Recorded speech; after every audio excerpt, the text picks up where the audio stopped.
Okay, it's Wednesday, May 27th. The time is 6:03 and we're gathered for our bi-monthly select board meeting. I'd like to open the meeting with a roll call. Select persons present, Jeff Peters, Mike Gould, Jamie Kane. Employees present, Brian Mullis, Michelle Nichols, Kelsey Ring, and Matt Blockler. Public present.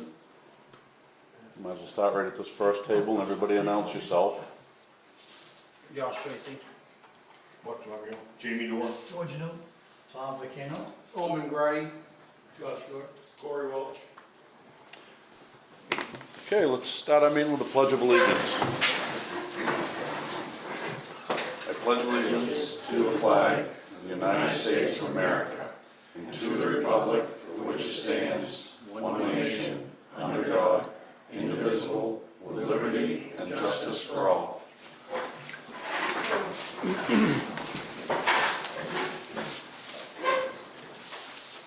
Okay, first up we have open session. Has anybody brought anything for open session discussion?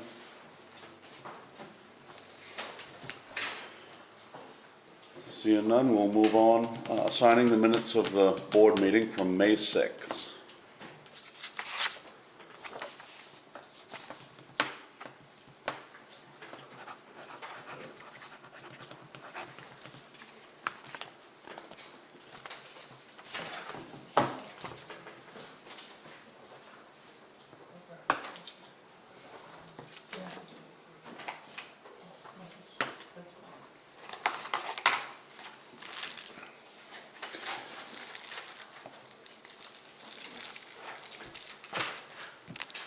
And I'll make a motion to accept the minutes as written. Second. Minutes are accepted as written. Item 4 is review of the treasurer's warrants. We have payroll 34, 35, and 37.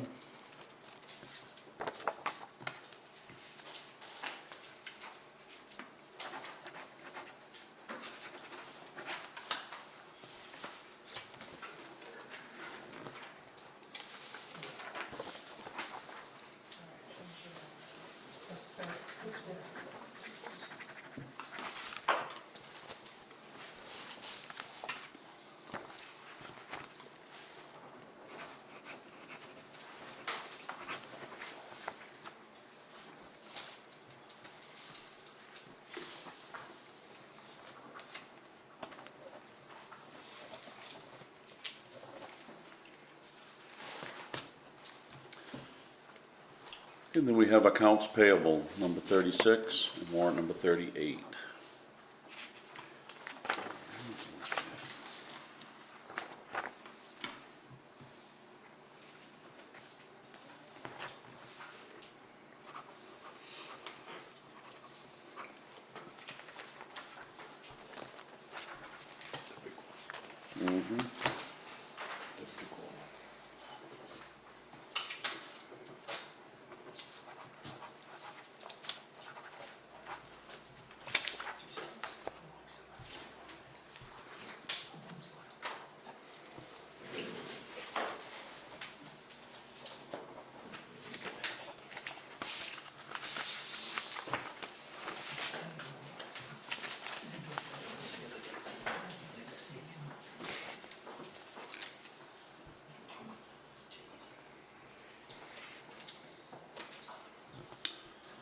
Okay, and then we need signatures on our financial statements.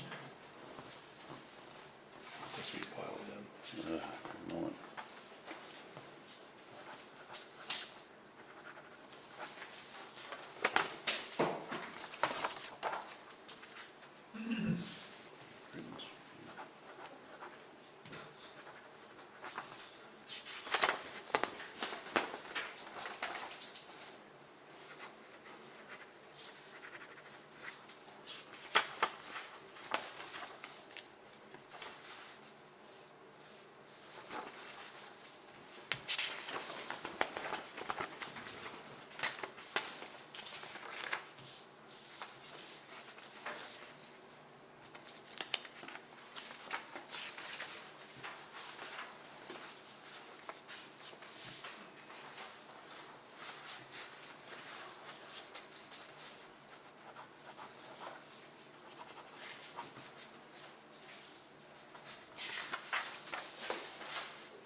Michelle, your question? Sure.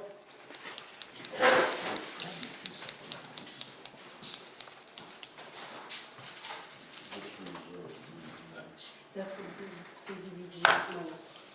That hasn't come in yet, so that's right. That's why. Yeah, that's why it's zero. We're just waiting for that money to be deposited. Makes sense now.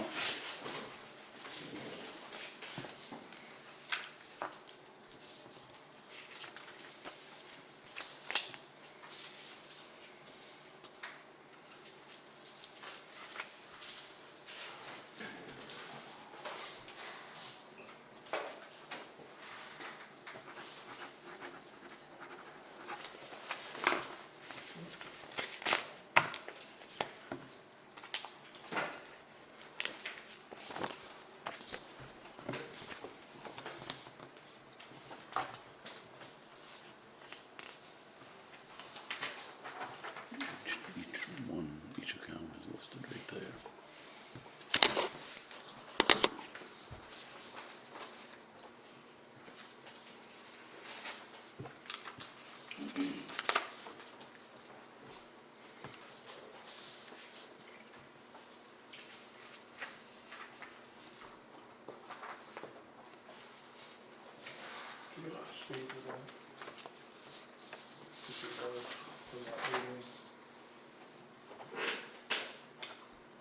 I'll be honest, maybe I haven't really looked at anything of that since I last been.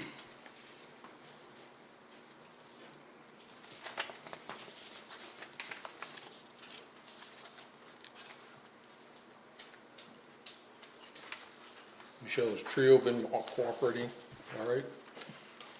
Well,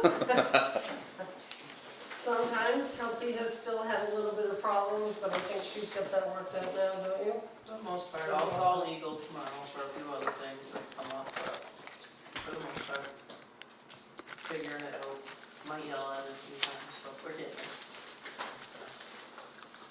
People can register their cars and stuff. We can. Just half the time I can't print to the big printer, I have to do it with my little one, but as long as I can start taking more vehicle registration paper out, we're good. Even I have that trouble. How'd you end up doing on the boat drive, Matt? 5,078. Very good. It's not the best we've had, but it's still good. It's tough, a lot of people don't carry cash. You have to get a square reader. A lot of people are starting to do like a QR code, if you want to donate later or whatever.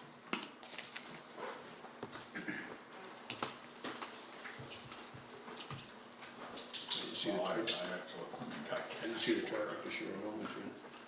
For the whole- I did, I worked it. So you should be on this side.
Okay, moving on, old business. First item is interim town manager and select board as road commissioners as they step down. So Brian is back full-time and take back the jobs of town manager and road commissioner. I think that's just basically an announcement that, because you never really left, we, Right. Yeah, things happened kind of suddenly, I didn't get a chance to give you fellas any formal notice. right. Kind of woke up in the hospital 3 weeks later. We'll wake up those you're pregnant next time. So just basically to make the announcement that Michelle has stepped down as interim town manager and Brian has stepped back into his position now that his health permits it. If you give me just a second, I was planning to do this as part of my town manager report, but now's a good time. I'd like to again thank the board and especially Michelle and Kelsey and Matt and Lance for all the hard work that was done here on behalf of my unexpected absence. It was great to have the support and everything from this community. Thank you all. Good to see you back. Appreciate that, it's good to be back, trust me. Okay. Well there, Michelle. I'm back to being town clerk. Yes. Congratulations. Okay, winter sand, we'll just give a brief synopsis on that. We discussed it. My take is we're gonna try to source what we can from Rusty Jackson, all of it or as much as we can, and outsource the rest. And that was per our road committee meeting before this meeting. Okay, next is remote participation policy.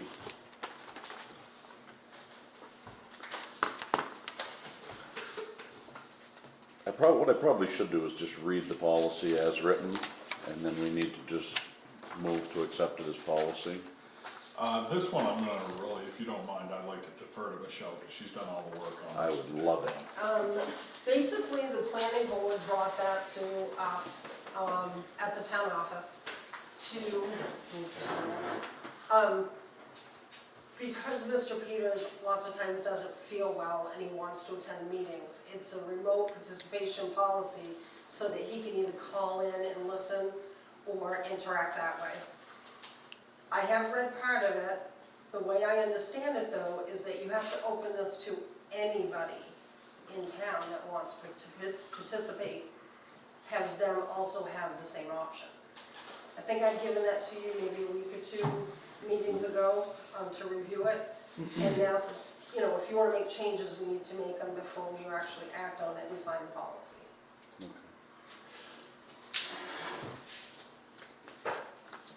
So if we make this an option for the planning board members, then it's an open option to everybody. That's the way I understand it, yes. How does that work in a meeting as far as, I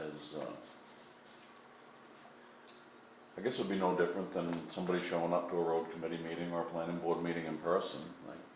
Well, you have 1,300 people. So if you have somebody who maybe doesn't have internet, but they want to attend, you know, do you do Zoom meetings? Do you do phone meetings?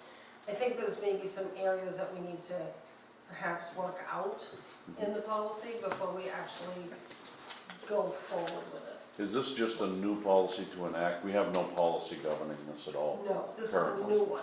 This is a new one to act on. And I know that the prior board had also looked at this policy, or a version of this policy, when Jody was in Massachusetts with her husband. Mhm. She wanted to participate, but it would, again, make everybody in town able to do the same thing. So they opted at that time, there was not enough time to research it, they decided not to do that. But the planning board wants it brought to the board again, for other people that maybe want to communicate, like Brian. You know, while he was out, he could have called in and participated with us. But the way I believe it's read, is that it opens to everybody in town. And the planning board was encouraging us to move forward with this. Yes, they were. Okay. Yep, that's what they wanted us to vote on. I think maybe the question we need to answer is, do we have the IT capacity Right. to do I this? mean, you talk about using somebody's phone here, just leave it on for 2 hours, Yeah, it gets a bit much. Do we have a camera here? No, you'd have to purchase like an owl, like a Zoom owl device or something, and then the internet's not like superb here, it may do it, I don't know. Is there enough room to move the planning board meeting to the town office? Where we'd have, Not to have the public, because you've got to make sure you have room for your. how often do we have public planning board meetings? You know? We had Ralph McNaughton last time, and that was probably pretty much it, Michelle and I and Ralph. But, I mean, those 7 or 8 people there. yep. Which 7 or 8 people could probably fit in our office. We have the technology to do it there, We do, because we have taken classes on Zoom. and you have the computer that will do it and all that. Yep, So it's logistically possible if we move that meeting to the town office. Well, do we have access to like the TV here, if they did it by Zoom? I don't know, that's a Matt question. I mean, you can use the TV, that's not a problem. I just don't know, like I said, I don't know how well the Wi-Fi is here. I know if you like try to stream on that, it cuts in and out. I don't know if it would be enough to do it or not. You could always try it. Well, it's, I also Well- don't believe that that has been vetted through any MMA legal either at this time, so. Was this just taken from another town's policy or just, I believe so, yeah, I believe that's what they did. if I can make a suggestion, why don't you table this and let us do a little more research on it? I don't have a motion to table. Well, I can't make a motion. Right. I make a motion, we table the remote partition policy. I second that. Okay. Okay, so we've moved to table this for further investigation.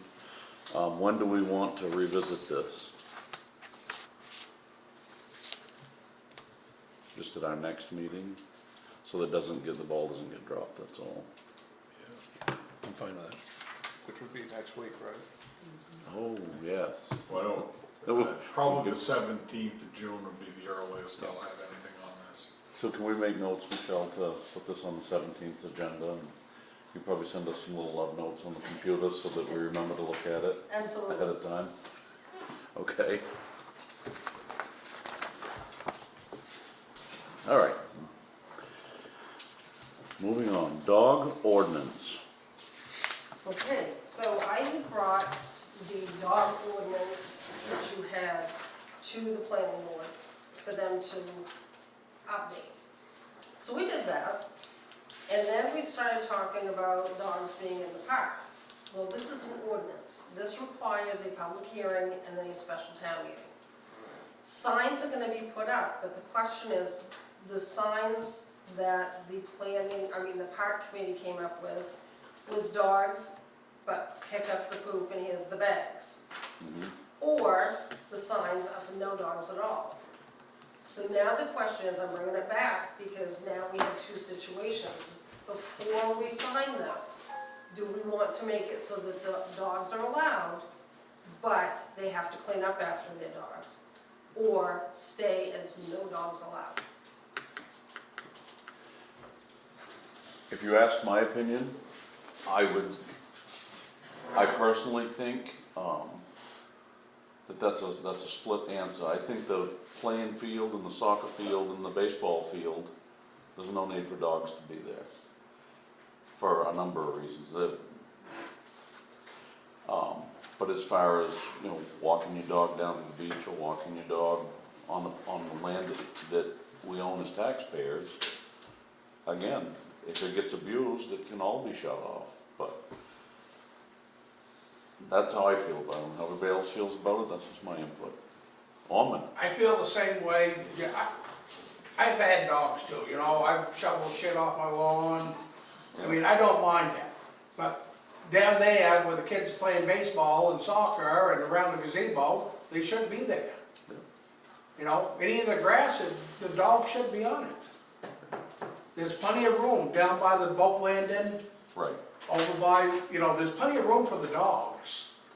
And that was kind of where I was going with that is, you know, if you want to take your dog for a walk, number one, you gotta be responsible and clean up after it. But I see no reason to have dogs on the baseball field and the soccer field and No. the playground and the gym and all that. I don't think that's a good place for dogs, and I think we need signage to indicate where the dogs can go. Okay, That's what I think. What do you guys think? Stay out of the fenced area. I would expand that to the grass area, because the gazebo is used as, Well, that's what I'm We don't saying, need it. they have birthdays there, they Right. have all kinds of stuff, even by the gazebo. I mean, but, if they wanna go down back by the pond or down by the beach or whatever, that's a different, that's totally different, but I think it's keep them off the grass area. It sounds like we're all on the same page. So what do we need to do with this, Michelle? Do we need to, so then you need to do a motion in a second and a vote as to how you want me to adjust this. Then I can adjust it and bring it back to you. so what is the current verbiage on dogs in the park right now? No dogs, No dogs. no dogs, period. Okay, Can't keep them off public road, right. right? So, I mean, that's basically what you're allowing, other than the parking lots.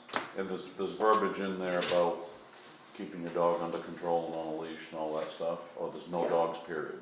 It's no dogs, period. In the park area, there's none. So if we do have a dog, if we do have a place where dogs can go, we're gonna have to include some sort of verbiage that they need to be on a leash, they need to be under Right. control, they can't be mean dogs and whatever. Are we opening the door to something we don't want there? A few years ago, I don't know if you remember, we had a big haboo about the guy running his dogs on the ball field, and that's where that policy came from, I believe, to ban the dogs from it. yeah, the guy right across the road, that guy right across the road, Yeah. Bob's old house. I think he's in jail now. Yeah. No? So, this is where interactive conversation. Like I said, comes in. I could care less to have dogs down there, but just keep it off the grass. Yeah. I mean, there's plenty of other room for the dogs, I mean, Right. they don't need to be on the playground and around the kids, especially if they're not gonna clean up after them. Especially if you have to clean up that. Well, no, I mean, I don't, like I said, I don't mind, you know, even in the dirt, I can shovel some dog shit off it. I mean, that ain't no big deal, but it's, why should they have, you have the dogs on the fields shitting all over the place and Right, the Kids kids have, playing in it? right.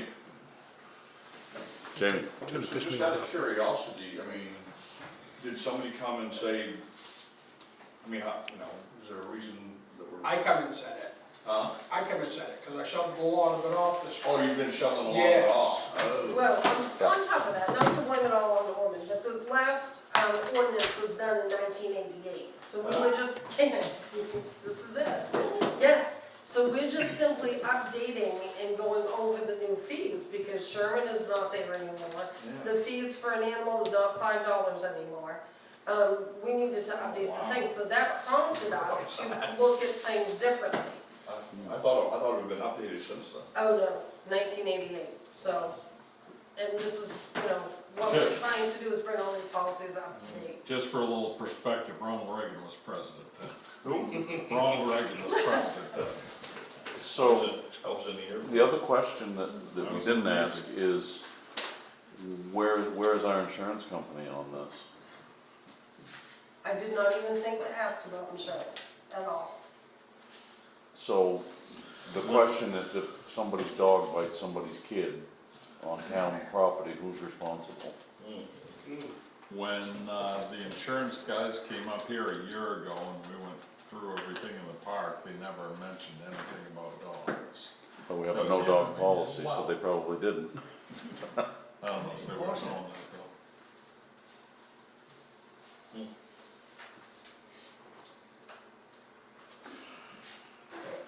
I was just looking to see if there was anything written into the policy.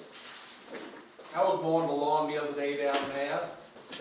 A guy brought his car right beside the kids' playground, drove right through the grass, come right back in the parking lot. And I said, Did you correct him?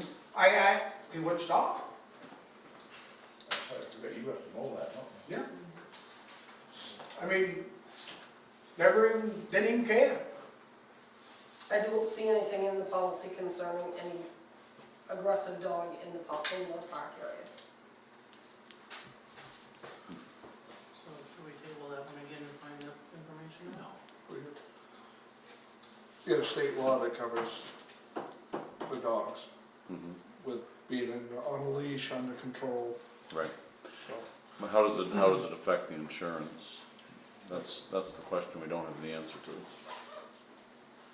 How are we insured if something happens and we get sued? Well, if it's not our dog, I can't see where we This would. public land. I would think it would come back to the owner. Yeah, I would think so too.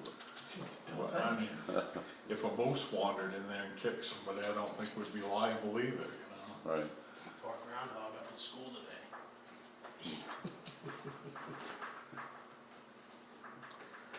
So we're gonna make progress here. What do you all think?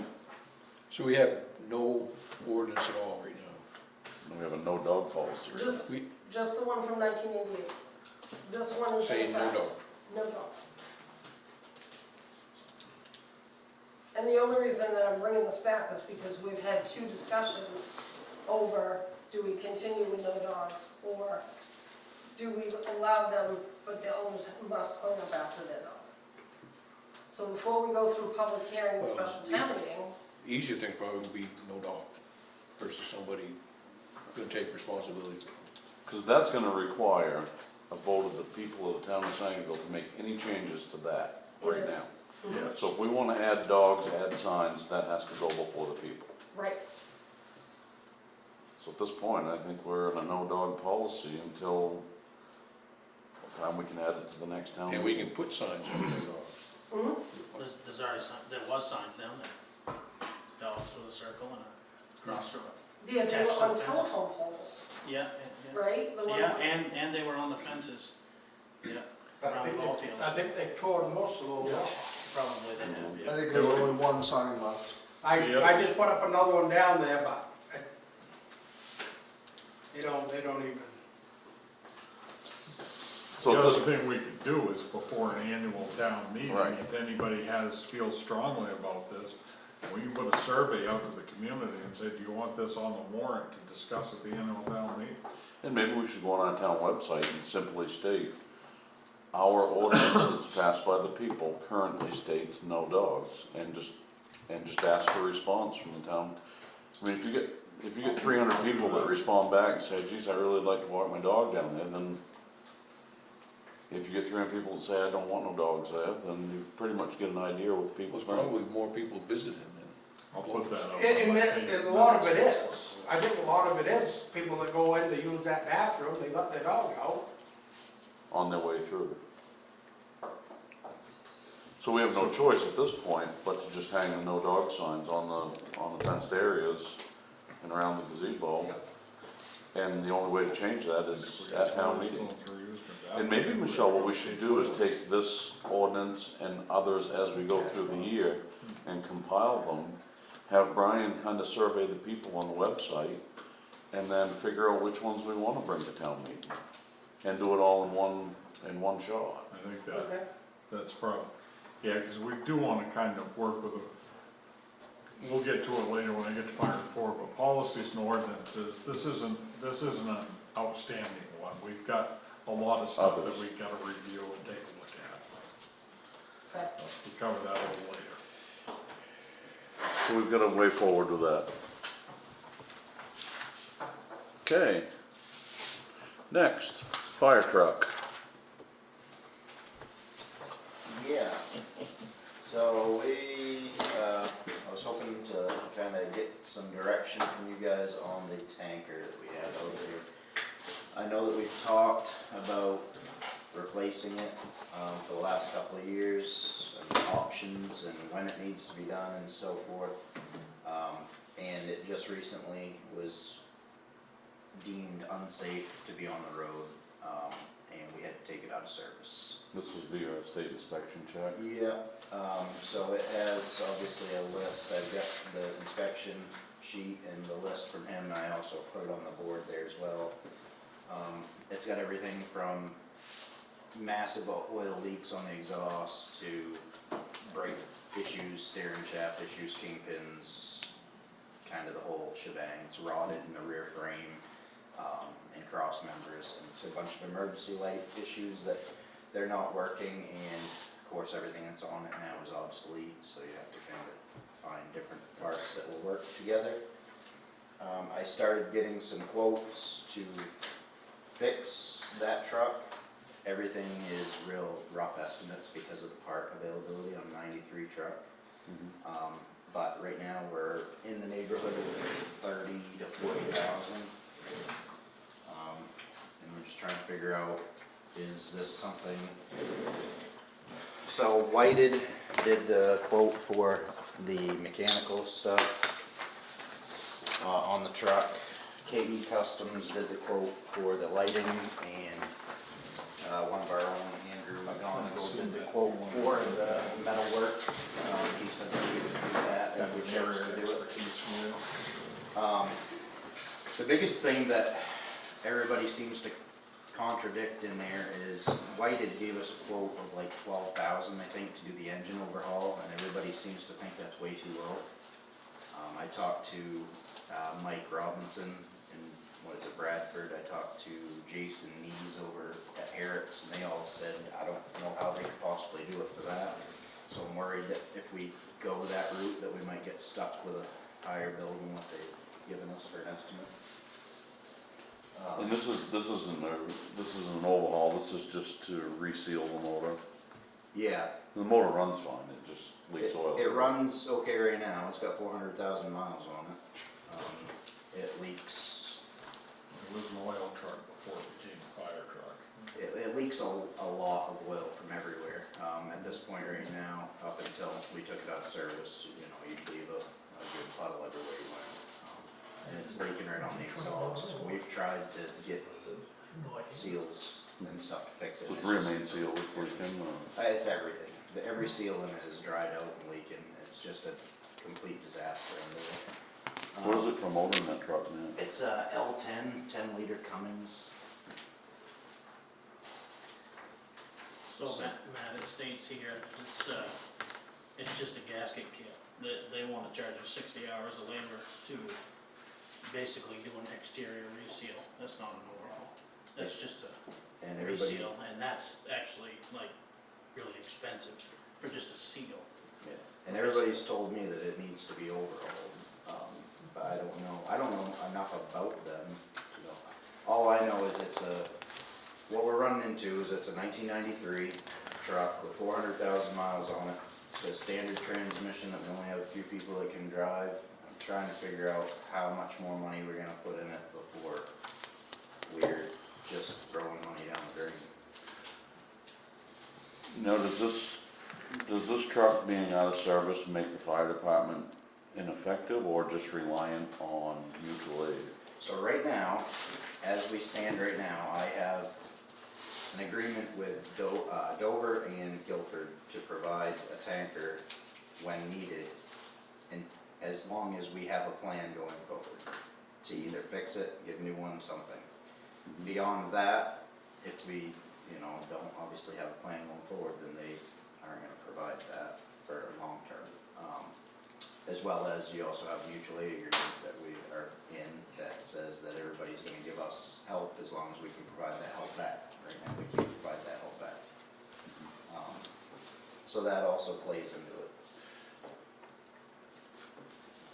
Now, what's the purpose of the other Ford, the other old Ford? It was That- 293s, right? Yep, so what it was is that was the frontline pumper back in the 90s. So that's a pumper. Yeah, that's the problem, is that's why when I originally brought it to you guys, I wanted to buy a truck that would last us for 20 years, that would take care of those two together, get rid of both of those at the same time. It'd be a pumper tanker combo truck, instead of having say we go down and we purchase a used tanker right now, we have 8 to 10 years before we have to buy a new pumper as well. If we bought a pumper tanker new, we'd be good for 20 years, because we wouldn't have to replace that other pumper come time. And unfortunately, this one doesn't serve the same purpose that that one did. It only holds 1,000 gallons of water, and it doesn't have a dump valve to dump it off fast. You'd have to pump it off, so it just doesn't serve the same purpose. That truck we're not really using, hasn't gone out in like 11 months on a call. That's why it's like, it still has some value. We could probably sell it and put some money towards another truck. In our call, I think you and I had this conversation. Not only is the truck old and worn out, but the tank itself has been repaired on The tank- this truck out here. Yeah, the baffles in it have ripped away from the side of the tank. It's had to come off and get, sealed. So there's no point in backing another truck under that tank. I mean, it's possible. The problem is, anything, you start getting into the questionables. So NFPA has standards that say that any new truck that you either purchase or build has to meet NFPA guidelines. That one, The tank won't meet the guidelines. so it's just, it has to be made as a tanker. The geometry has to be there. It has to be designed for that. That one, the weight is way too far back. So if you cut the wheel too hard, it locks up, and it's just, it wasn't made for that. It was pieced together, it got us by for a lot of years, but it wasn't made for that. So there's options. Obviously we can fix this one. We'll have the same concerns that we have. It's old. I don't have many drivers for it. In another year or two, I don't know what we'll be repairing next, but it gets us back on the road soon. Used trucks, you can get a 10 to 15-year-old used truck for about $250,000, because the price of new is up, so the price of used is up. You know the game. And availability is, or you go new and you get what you want that's gonna last you 20 years, but you gotta deal with the price tag, and you gotta deal with the weight for the new truck to show up. Well, that's just it. If you order a new truck, you're telling me 2.5 years to get it. I was told 16 to 17 months when I just talked to him today. But still, it's 16 to 17 months. That was the same company Dover and Greenville went with. It is, Midwest Fire Apparatus. They're really good, both Dover and Greenville, really like dealing with them. But, you have to wait. Dover and Guilford have both verbalized, their chiefs anyway. I don't know if somebody further up the line will say no, but they've verbalized that if it takes 15 months, as long as we have a plan, then they'll continue to provide that service, as long as we can offer what we can back to them. But The suggestion I have met, and I talked a little bit about this, is for one of our upcoming meetings, we could get Dover to bring their new pumper tanker combo up, so everybody here could look at it and understand, and ask questions and understand, so that we're comparing apples to apples and oranges to oranges. this is just a spec sheet on a truck that I talked to them about. At the very end of it, there is a price. Don't choke. It had to get. You've already given me this one, Yes, okay. It did get changed Give that to just Josh. before your meeting. You see my writing in there. He emailed me about an hour ago and said that they had an unexpected change in price with the tanks themselves. So it went up about $4,000. And he's expecting another big increase, but he just doesn't know exactly when. He said chassis prices are expected to go up. And this is building it on a Freightliner chassis like the others. It's a Freightliner, it's the next chassis up. It's a tandem axle, so it's the 114 SD chassis. It's a little bit heavier duty instead of the single rear axle. But it is a Freightliner chassis. What does it have for power in it? I believe it was a 380 or something like that. It wasn't the biggest motor that you could get by any means. Gonna come into a Detroit. It was a Cummins. Different. Yeah. Yeah, it was a Cummins. what's the automatic transmission? Automatic transmission, everything's going to that now, and that's one of the issues that we have right now. How tour do you for it, man, Josh? Is just getting drivers. Huh? I said Cummins will work. Okay. I'm not saying that everybody should drive a truck this large, but we need to have the option if people are out of town, that we can get more drivers signed off on. I just don't have people, you know how it is now, like a lot of the younger people don't grow up driving a stick anymore. You take them out to try to teach them and it's like, all right, we might as well just stop The here. millennial anti-theft Yeah, device? it's just not. So right now we have like maybe 4 of us, I don't know, roughly, Joey, Warren, and myself, 1 or 2 other ones, but they usually don't show up, so if one of the 3 of us aren't here, they ain't going. So this is basically just this quote here is the tank and the equipment on the truck. That's the whole shebang, it just doesn't have. It might not have it listed on there, but that's the whole. This is what thing, this is the upfit quote, right there it is, last thing. So this is a crew cab Freightliner, Yes. tandem axle. That is the way that we would get away with having to buy another truck right off. If we did this with a crew cab, tanker, pumper combo, we get rid of the old tanker and this old engine. The other pumper would come back to reserve, and that would technically be your front line pumper and tanker. And that leaves us 20 years without being forced into any updates at all, unless we have problems in the trucks we have. The only other thing that we would run into is we already know that that rescue was a Temporary fix. and we don't know how temporary. Maybe it gets us 5 to 10 more years, maybe it doesn't. Maybe it doesn't, that's right. But it's Again, not, an old oil truck. we're not gonna be forced by any regulations if we go this route. Right. It would just be by repairs or whatever the case may be. Do you know the cost difference in a day cab and a crew cab? I don't because, I was trying to look at the future, because if we don't do a crew cab, then we're looking at another truck in 8 to 9 years. So I really Well, the don't only thing I know. was thinking was if you're just looking at moving men, is it, you know, if it's 100 grand for a crew Buy a cab? pickup, you'd. Buy a pickup, Yeah. yeah. I don't believe it's that much. I can ask him, it's definitely information that I can get, but I would imagine that if that was the case, then nobody would buy a crew cab. Just seems logical, but I can find that out. I think I see where you're going with that, Josh, is that if there's a way to build this truck for $400,000, Right. it leaves room to buy a 15-passenger van and set it out back. I know, so I Dover, wasn't going that route, but yeah. Dover just got the exact same truck without the crew cab. Literally, the same chassis, the same size tank, same size pump, the whole works. Basically the same truck without the crew cab. They got it delivered a year and a half ago and it was $580 something, so like almost right there. I'm sure it doesn't make that much. They have a couple extra bells and whistles on there that I don't see the purpose for us spending extra money on. So this truck gonna fit in the garage? So if we get rid of those 2, it will, because it will have one whole side.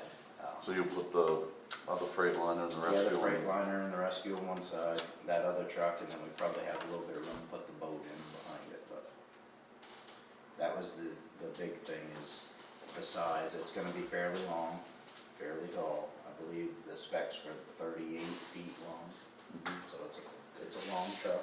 And you're thinking we're gonna generate 30 to 50 grand out of 2 trucks, or we can generate 10 grand out of 2 trucks? That one, I don't see a whole lot of value in it, maybe 10 grand.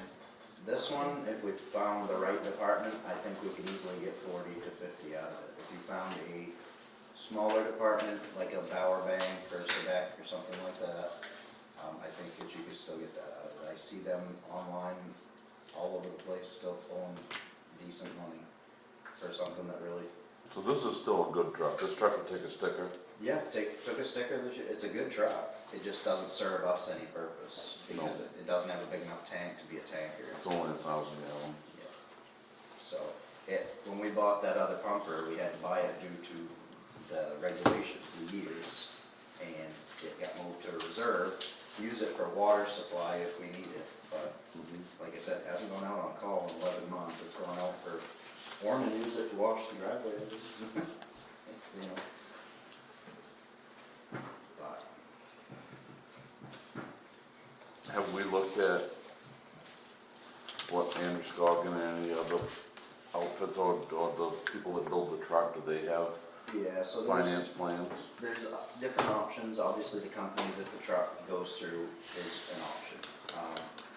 Andrew Scoggin, I think, is probably your better option because they handle our money. It seems like the best option in my eyes. John has spoke with both Matt and I, and is definitely has plenty of options he can put on the table for us for reasonable financing if we decide to go that route. Have we asked for any of those options so that we've got like real numbers attached to this? So I asked John if he would be willing to come and sit with all of us, and he said he'd be more than happy to. It was just at the time, they wanted to wait for some things to slow down with you guys, what you had going on, to schedule that. The only problem, and that's why I was waiting until a good time to talk with you guys again about it, but then I had to take it out of service, and I was like, well, might not be a good time, but right now I got no truck, so. And this truck right now this other truck has water, and I mean, for the 1,000 gallons it has, it's So ready to go. what we're doing right now is, if we get a fire, we take our regular pumper out, and then that one goes as well, and we got an extra 1,000, and then we're bringing mutual aid to cover the rest. Is it ideal? No. And that 1,000 doesn't tie you over to go fill the other truck up and get back a load of water. Not even close. Yeah. You got a 1,250 gallon per minute pump, so I can shoot through that 1,000 and, Yeah, I'm following. A few years ago on Spring Street in Dexter, an apartment house, I alone put over 250,000 gallons through the pipe on a ladder truck and on the apartment house. Just one truck on one fire. the biggest reason that we have that kind of gallons is because, I'm sure you probably heard like an ISO rating for your insurance. So they play into that. For our rural area and the distance from hydrant service, that's what they're saying that we need to have in order for our insurance rates to be here. If we And don't. that's the insurance rate for the people of the town of St. Paul. Everybody, yeah. Right. And then if we don't have that, then, they're not saying that you have to, but you come up here now and you pay extra for that. It's just because, if you had 4,000 gallons, you might have been able to save half the house, but now Right. you can't save any. Not having the capacity just increases the risk of the people. Yeah. involved. So, And I think a key thing here, and this is one of the things when Matt and I discussed taking that truck out of service, I think a key point to be made is when it comes to the fire service, engines and ladder trucks is not a conversation for us. We do that function with our engines, but engines and rescues save lives, tankers save property. And I think that's the thing to keep in mind is that although we need to have a plan in place fairly soon, it's not incredibly urgent that we run right out and make the decision right this minute. We've got some time to do our homework because we've got 2 engines, and the engines of the firefighters, those are the ones that save the lives. The tankers, they just help you save property. So, and mutual aid can do that short term.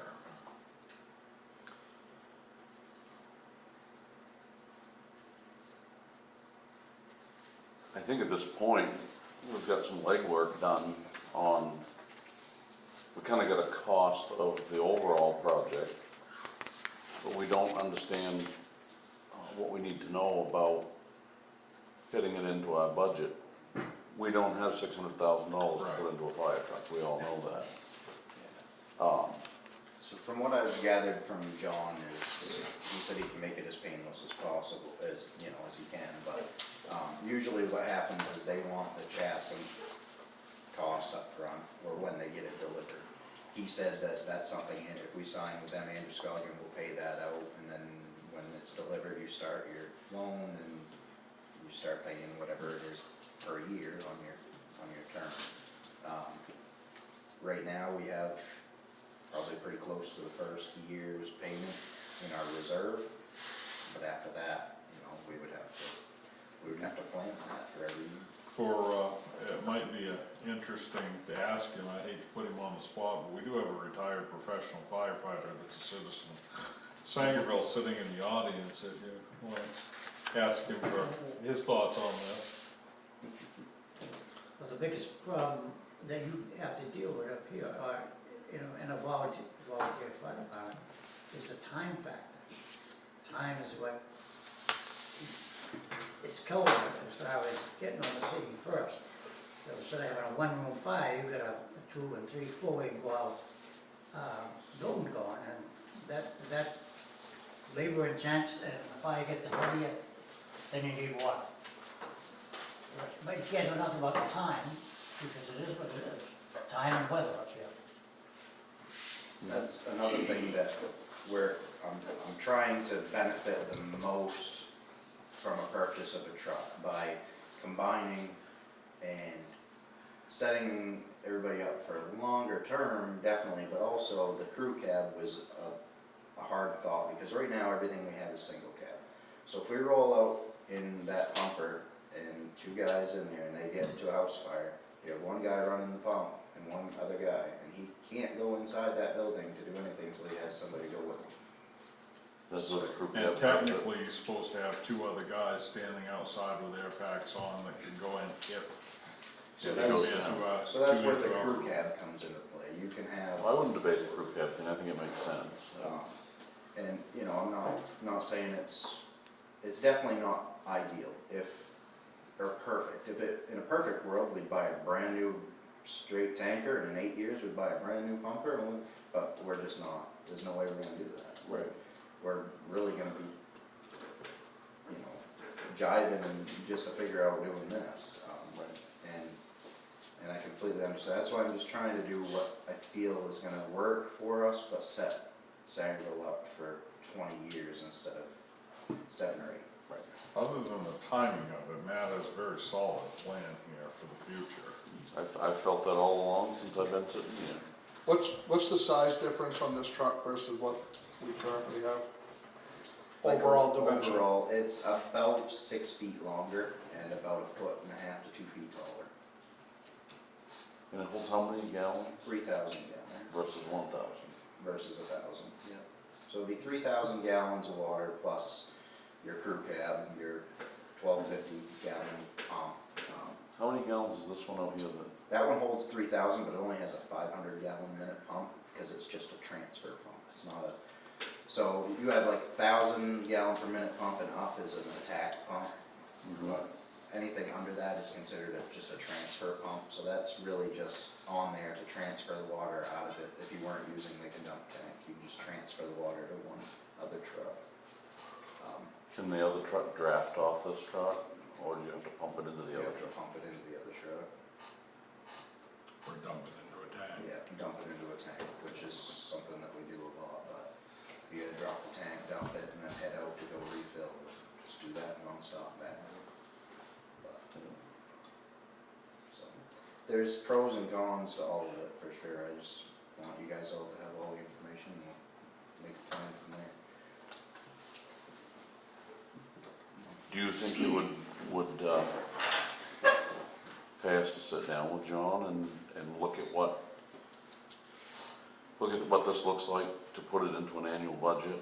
I think we should, because at some point, this is a bridge that's gonna have to be crossed in some fashion or another. I mean, this is a And bond, before, it's a bond. and ultimately, this is not something that this board is probably gonna make the decision. Right. The decision is gonna go to the To people. the people, that's right. But they're gonna be looking for your leadership and guidance, so it behooves you to have all the information, you know, for all of us, to have all the information to be able to answer all the questions on what the best decision for the people of Sangerville is. So yes, I would recommend we all sit down with John and have a work session and sit down with John. I think we should, and then make a plan if we're gonna go that route or what, and that way I can reassure the mutual aid of our progress and, you know, whichever way we go. If we choose to put the money in that other truck, then that's an option, but I feel like we're in the situation that we're in right now because that was the option that was chosen for the last 5 years when it should have been replaced. I think we're just kicking that can down the road if we keep doing it. It is an option, I'm not saying that it's not, it's just, we're gonna be in the same boat in another year or two, and I'm still gonna have the same driver issues I have now. If this truck was repaired, then we'd stay on track with our mutual aid with the other towns. Yeah, either way we will, as long as I have a plan. Right. If we just said, okay, we're not gonna replace our tanker, we're gonna pay the extra insurance rates, and this is just gonna be what it is, then the other towns would say, hey, listen, like, you don't need the mutual aid contract anymore. Right. So then what happens if we don't? Do they still provide us coverage and bill us for it? Be billed. Yep, they would still, state mutual aid states that they have to provide that coverage, they have to provide that mutual aid, but they don't have to do it for free without a mutual aid agreement. They come and then, just like right now, Atkinson doesn't have any kind of coverage contract. Everybody that goes there sends them a bill, and every fire, it's 10 to 20 grand, depending on how long people are there. Mhm. And I just feel like that's pretty painful, but Mhm. I know just the last one alone, just Dover alone, the only one that I heard the cost of it was like 12,000, I think, and then every other department that was there as well could bill. Those buildings. So we've billed Atkinson twice since they've had no contract. And these costs aren't static, they're going up all the time. Right. So do we have this conversation with John and set up a meeting with John? That would be my recommendation, yes. Okay. But the decision is ultimately yours. I don't think, the more information the better, I think we should. I think you have to have that information to even be able to present Right. the sides to the public. Yeah. Do we wanna set up a 5 o'clock meeting with John before a select board meeting over the next month or two here? I can check with John, I think he'll make that work for us. Does that work for you, Matt? Yeah. As soon as he's ready, I'm happy to talk and see what the options are. In order to look at the overall budget and see how this is gonna affect it, we're lacking a lot of information. Oh yeah, for sure. He just did the exact same thing for Greenville, so I'm sure he's gonna have, well, I know he's gonna have. He's all the already been information. working on it for us. So he's gonna have all the information that you need. And I wanted to get that information before we even spoke, but everything just didn't line up, so. Right. How about do you wanna see Dover's truck that we're looking at, that's similar to what we're looking at buying? Do you guys want that? Cause I'm sure if you talk to Brian, Yeah, he'd bring it over, if they wanna see what it would, roughly be. I think at this point, we've gotta, Matt's done a little bit of the homework, we've gotta get our feet under us. I don't know a lot about fire trucks, I know a lot about trucks, but, and I think the reality is, if you trimmed 50,000 out of this quote and then the truck was almost as good as it should be, what's the point? He pretty much knows what he needs for a truck. I don't think there's any pretty much about it, he's put a lot of effort into this, Right. a lot more than he's telling us. So this part of it's kind of, to me, it's not necessarily chiseled in stone, but it's pretty accurate. Yeah, unfortunately, I'd love to tell you that there's an option to get something for 400,000, but there's just not. That's about, they go anywhere from that up to 1.1 million. And in our previous conversations, you said that it's not customary to receive any type of grants for a fire truck. The only one that's available is AFG for fire trucks, and I've applied, and I'm going to continue to apply, but that is it's literally just a needle in a haystack. If you get it, great, but you pretty much just kind of, they give 3/4 of that money out to New York City and, big departments. You try, but. So I guess definitely that's, can't It's plan kinda on it. like all the historic buildings in Maine or South Augusta. that's right. So, So let's, Next door at that. in our eyes there is. Well, isn't that an historic building? Yes, it is. You can't even We're- afford to we're- keep that thing going, but We're talking getting the state to give us money to help with good that. luck. Exactly. So, let's move forward with just having a conversation with John. I think once we've had that conversation, then I think it would be appropriate to look at a equivalent truck so that we all got a visual on it. First of all, we need to see if it fits the budget, if we can even make it work, and then if it looks like it's something that we could bring to the people, then we'd Yeah. maybe get together and look at the truck. Yeah, I think that's the thing, is that we make sure we have that range of options very clear in front of us, and And know all along that this is a decision for the people of the town of Sangerville, not the select board, but it's our duty to do our homework, bring real numbers. Okay, we'll move on. New business. Opening the paving bids.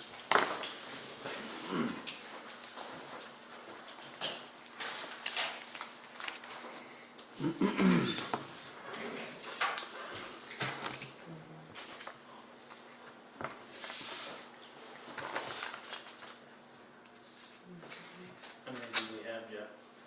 There is three. I'm assuming the gentleman sitting over there behind, Matt is there on behalf of Pike Paving if we have questions. I see the pike emblem. Huh. Okay.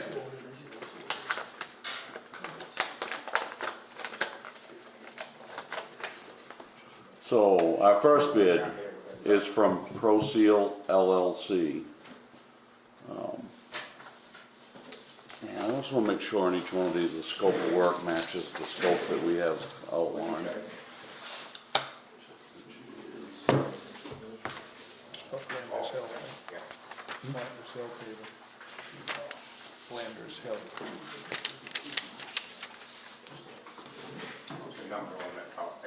This is a preparation.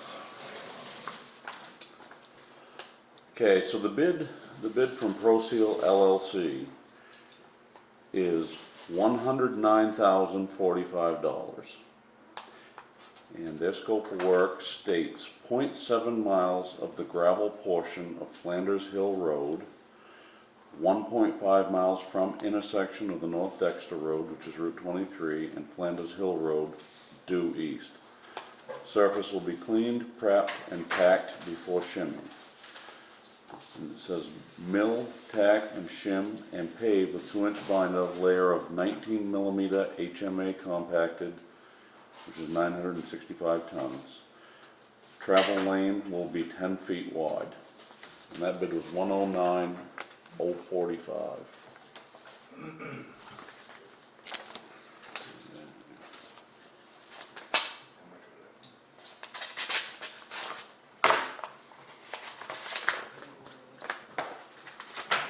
Okay, the next bid.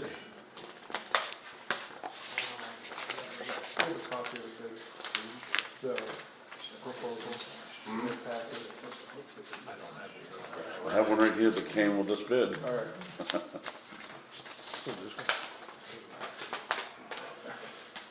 Okay, this next bid is from Pike Industries. I just wanna make sure it covers everything. And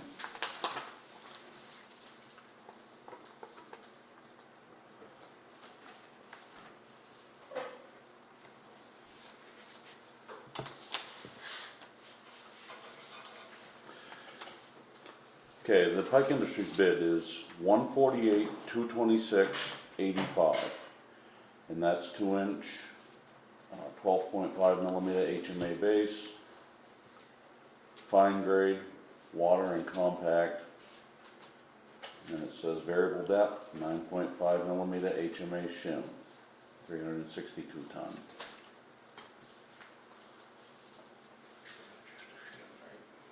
I'm just reading down through the.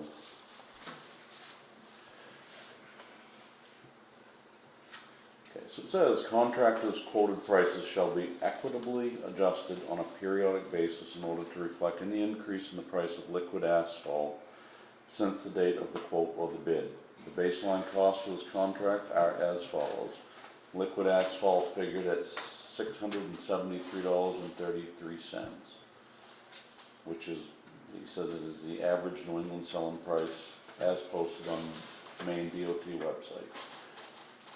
Liquid asphalt escalation will be calculated by multiplying the performance graded binder percentage times the difference in the price, the base, and the period price by the number of hot mix asphalt tons laid during that period. So Pike Industries reserves the right to adjust unit prices based on total revenues awarded. Unless the words lump sum appear next to an item of work, it is understood and agreed that the quantities referred to above are estimates only, and that the payment shall be made at the stated unit prices for actual quantities of work performed by the seller. This quote expires 30 days from its issuance unless accepted in writing by the buyer.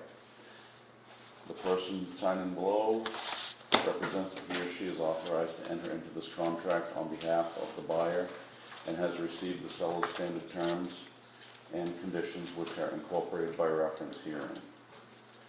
This contract and standard terms are accepted by the buyer. Price includes flaggers, signage, traffic control. Billing is based on the actual tons used and may differ from the tons estimated. Price does not include the addition or removal of gravel. That's the piping, and again, $148,226.85.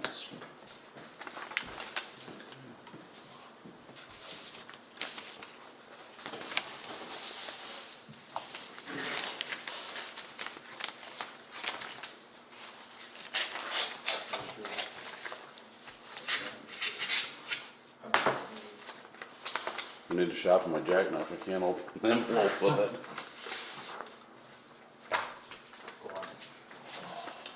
Okay, and the last quote is from Gordon Contracting. And it reads, Flanders Hill Road paving bid. Hot mix asphalt shim, $123 per ton. 0.7 miles of 2-inch binder at a 10-foot lane width. Comes out to $84,132, figuring it at $123 per ton. Traffic control is $25,000, butt joints is $3,500, mobilization is $10,500. And then it says extra options, profile milling roadway to correct cross slope deficiencies, $9 a square yard, I'm assuming SY means. And backing up paved shoulders with aggregate gravel after paving is $4.35 a linear. So, we need a calculator to figure this. Is that basically on top?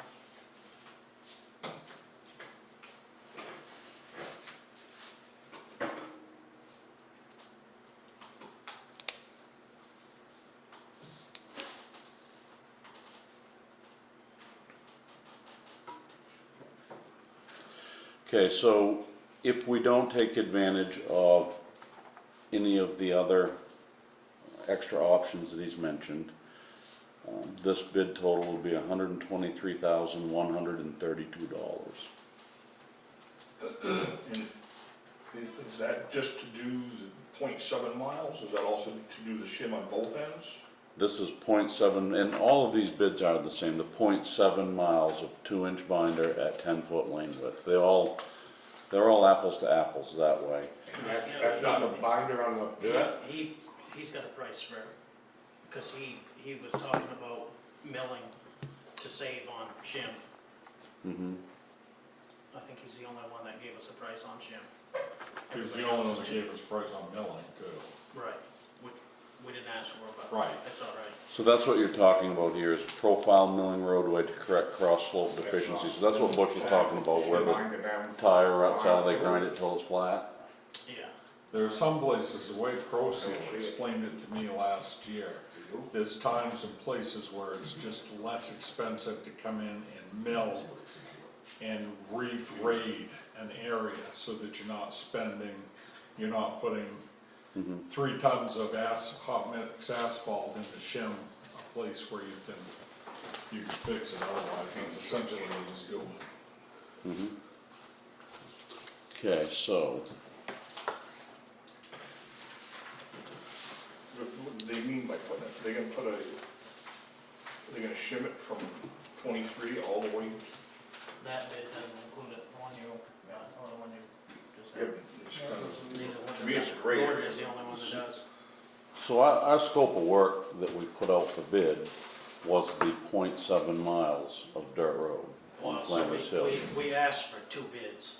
We asked for one for the 0.7 miles, 2 inches binder. And then what it would cost to shim, so we could use up our paving budget if we opted Right, to. right. Per ton laid or. Does this one say something about shimming?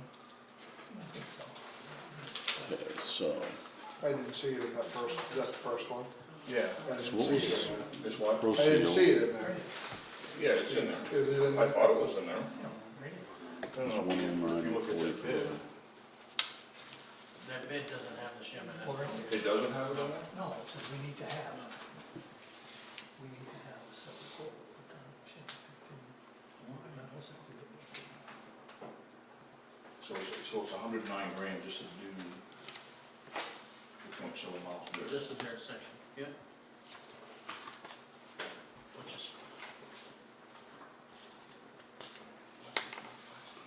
No, we did 11-foot lanes last year. We did 11 We did foot 11 on lanes. this line, We're but doing that was point- 0.7 miles. Was it 0.7? I thought that was 0.4. From the intersection by your. Maybe it was 0.4. I think it was 0.4. And that was right around 100,000, I believe, wasn't it? So the 120. Oh, I see what you're saying, yeah, you're right. So yeah, his prices haven't gone up much. Mike, do you have our scope of work? Those were one of Do you those. have the Gordon bid? I do, right here.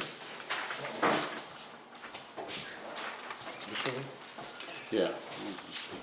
Well, that's the prep work there. That was the paving scope of work. I think Josh has it in one of the stacks I handed. So one of the issues we ran into last year with paving was we were ringing the bell at the end of the year to be able to get the work done because they're shutting down Yeah, I was- paving plans. Well, I was calling Tom about every day to say, you gonna get up here or we're gonna have problems. So in these bids, in the scope of work, was there a completion date in it? Yes. I was gonna say, I didn't do that, this bid Yeah, back, it's, so I'm not I think it's, familiar with it. I think it's August or September 15th. No later than September 15th to 26th, that's possible. Yeah. And they have to give us 2 weeks' notice prior to, And none of that's written in any of the bids, but but it will be in the But it'd be- contract if we have to sign. needs to be clarified because Yeah, that's what. we'll make sure it's in the contract. Correct. That's where I was going with that. So Gordon's doesn't include the shim. I think they put the grind in there thinking that maybe they're paving a asphalt section. They don't realize it's a dirt section. Mm-hmm. Well, that's what I would take out of their bid. What's mobilization? Moving their Moving equipment the equipment? Yeah, you from have to Route pay for from those. Route 23 to the Flanders Hill. Right.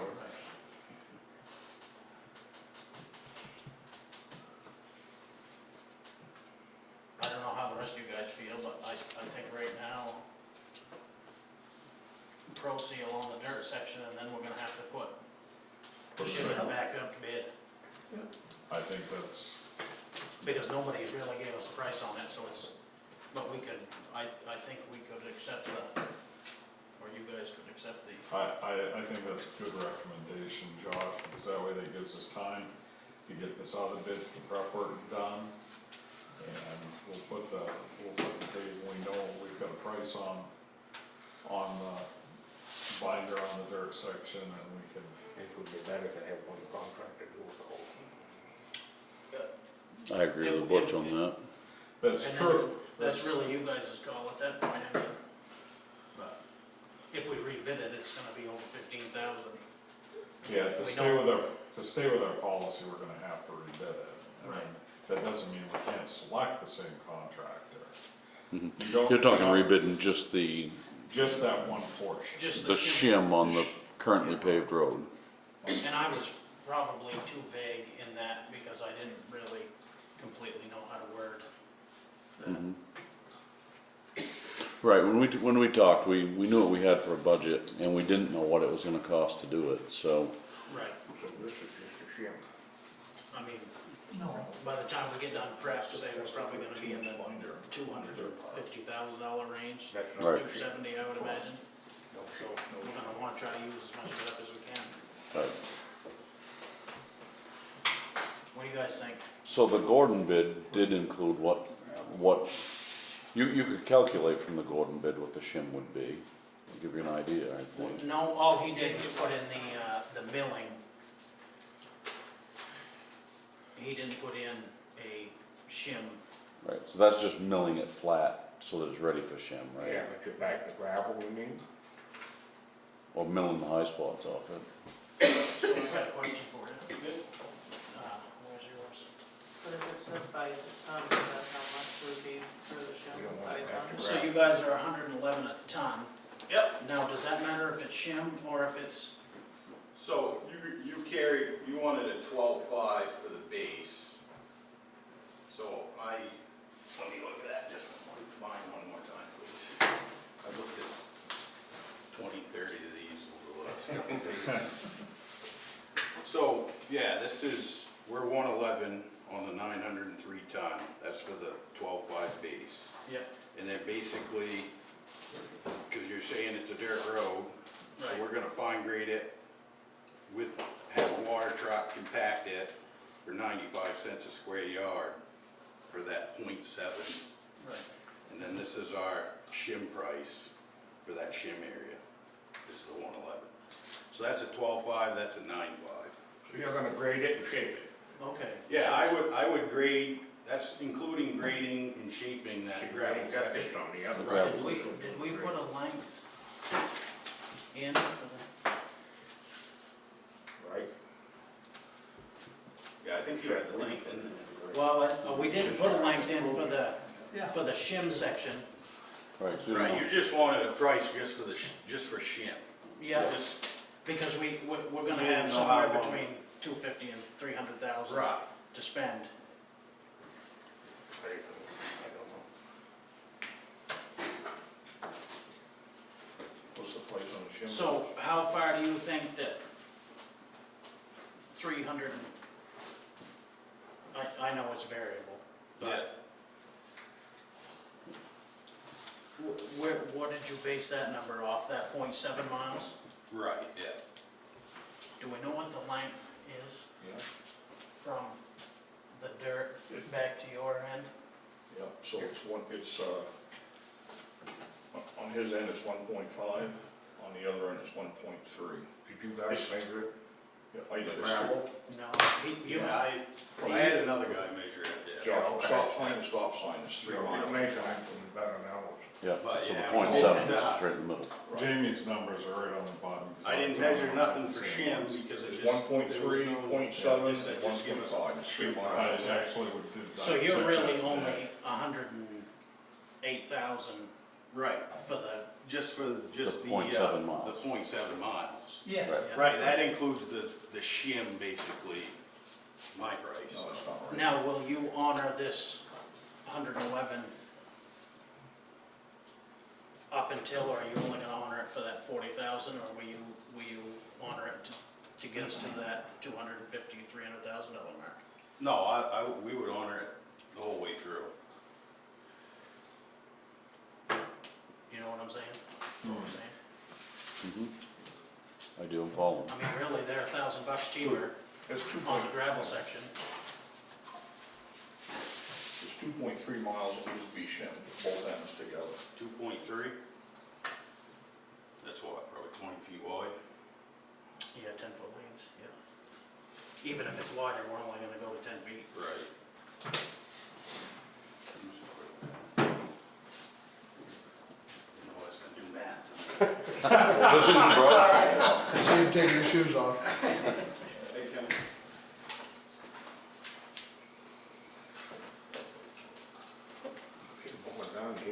This one's including shit. Yes, What's the that? The other ones aren't including shit. gravel Hey, section where's is the only post here? I don't know. 108,000 is the top two numbers. Go on. Oh, And then the shim just here. the Judge. dirt section. It sounds like he's just still just putting the shit. The others aren't. So they're thinking that. If we did that. Really, because you didn't Yes. add in. But when we asked for the bids, was that included in that process what we're We doing? got them all. Get them all. Did we just get a price for just what we asked? Yeah, Ron, sure. Because I don't wanna go and see all This the is- ask for. I understand what you're saying. This process, Like I said, That's what I gather. Sounds to me like, Yes. the other two are It just. says it's starting This guy's 1.5 shit. miles from. Right. Well, Twenty-three. he is now, he is now, but he wasn't.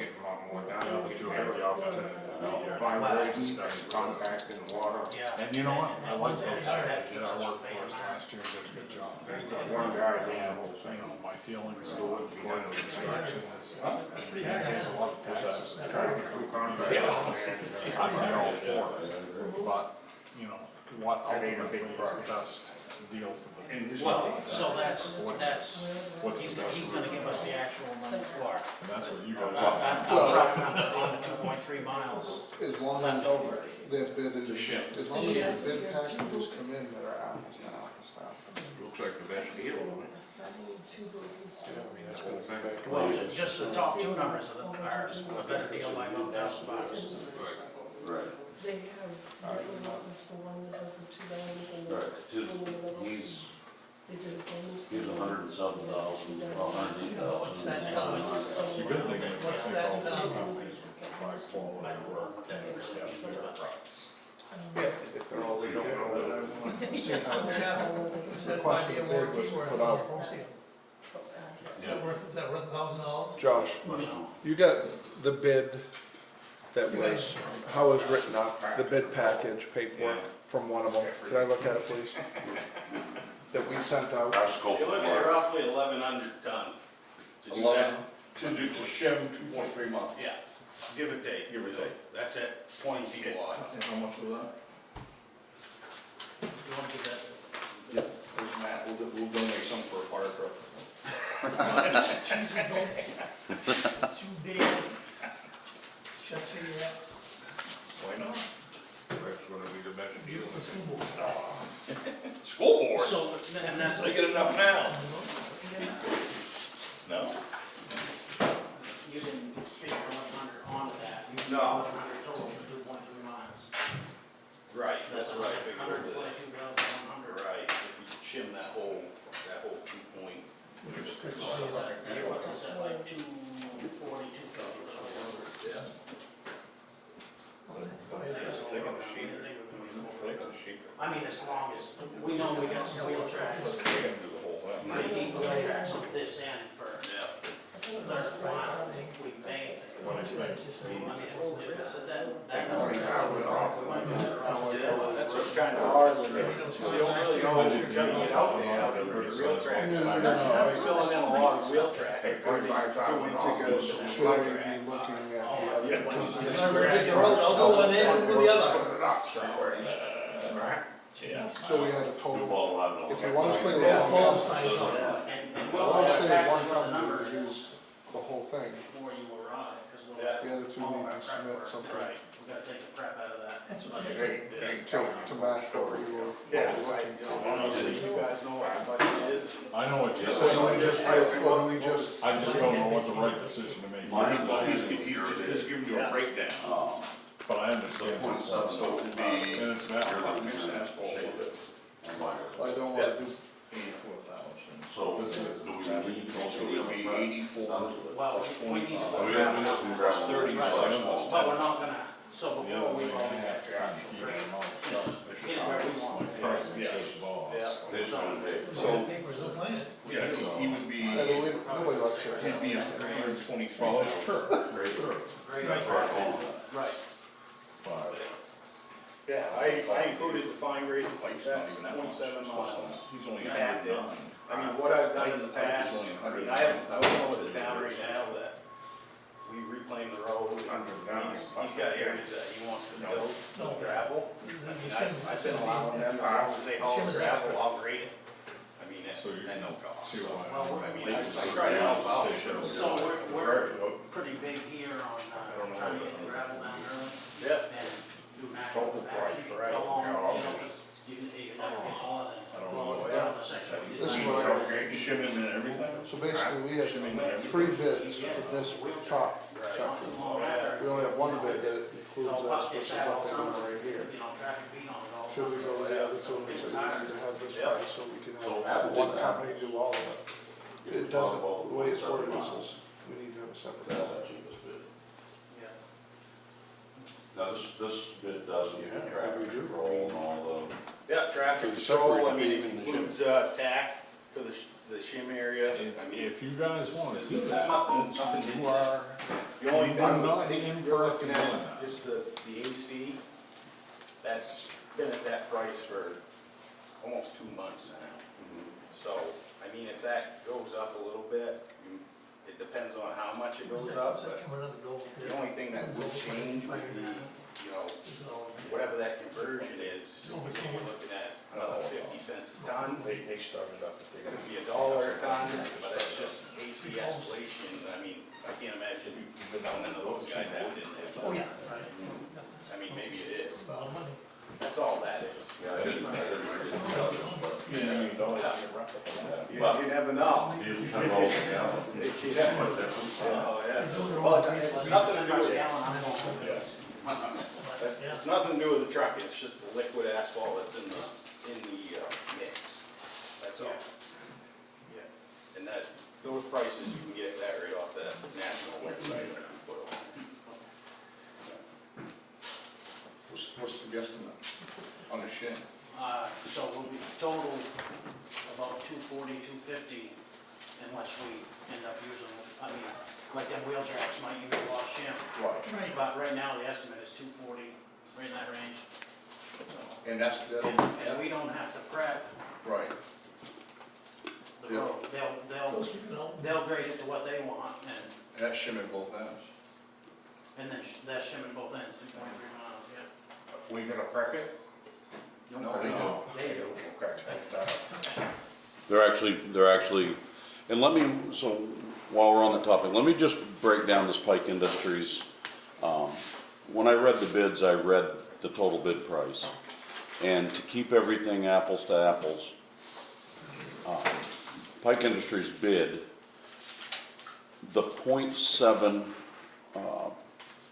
miles of road, the dirt road, which is what everybody has bid, that piece of it is, the paving itself is $100,233, and the fine grade water and compact to prep for that is $7,811. It's about 108, a little over. Just over 108 to prep it. But we don't have to do the fine grade. Right. That's included in their bid. It's gonna cost quite a bit. And most of their grader men are really good. And the responsibility is on one person, it's, And I've clarified with him that this, Do you have any type of guarantee at all? Or, Like, I don't know, say it, just the road cracks in 6 months' time. I mean, you guys well, provide the same it's- guarantee. I know for the it's state. hard. it's hard to give a guarantee because I don't touch the sub base. right. I'm not fully excavating the sub base, you know, sub base does play a big factor in cracking and Oh, yeah. obviously frost in the winter plays a big factor in that too. Right.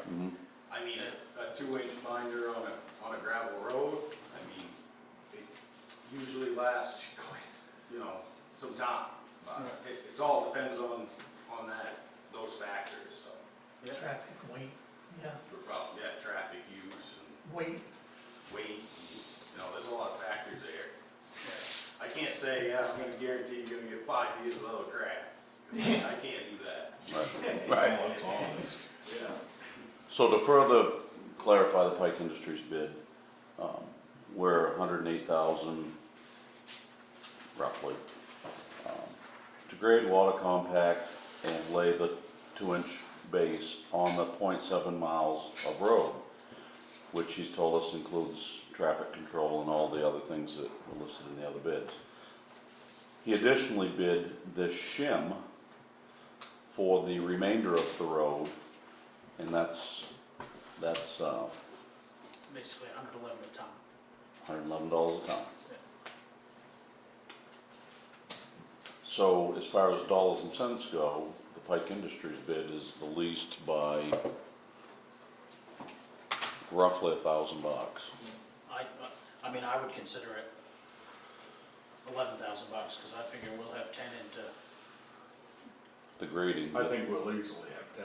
Right. And the, We don't have. 10's a generous. Well, I mean, just as far as the Right, grade. I know exactly what you're saying, You I'm know. saying I think you're lowballing that just a And hair. I could be, so, yeah, so ProSeal does not include any grading. They're gonna come in and lay down on top of what we grade right. for $109,000. I was gonna say, last year, they just came in and rolled what we had done, Yeah, but Mark, they did. Mark did all the grading ahead of time. We had compacted, and they came in with a heavy compactor and hit it again. Okay, and what about the Gordon one, Josh? Does that list anything for grading at all? No. No, because I think he thinks that he was doing a asphalt section.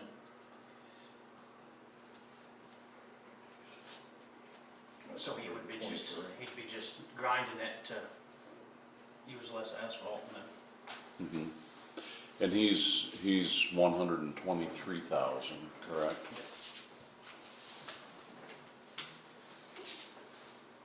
George, where are you at? Oh, I'm fine with, you know, we've been talking about, Like, yeah, no, you two, Butch? Alright, We're all on board with Pike. Could I didn't see the Gordon or the, Pike ProSeal? paperwork. I saw the ProSeal, I didn't see the other two, That's Pike. Just like From sales there too. yeah. I saw that one.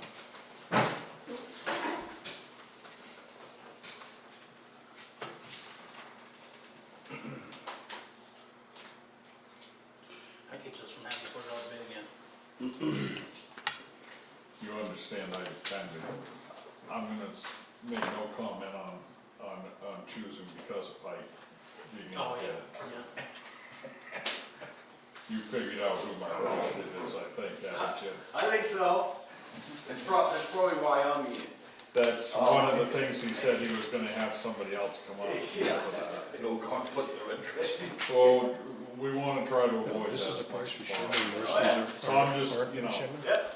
$111 Well, a ton. I think with the road committee choosing it. And this, you guys choosing it, this was No just conflict in a, there. so this is Yeah, not gonna exactly. be accurate. This, Yeah, it's real. so this right here It's real good. is apples to apples, to what everybody else is. So he's $108,000 roughly.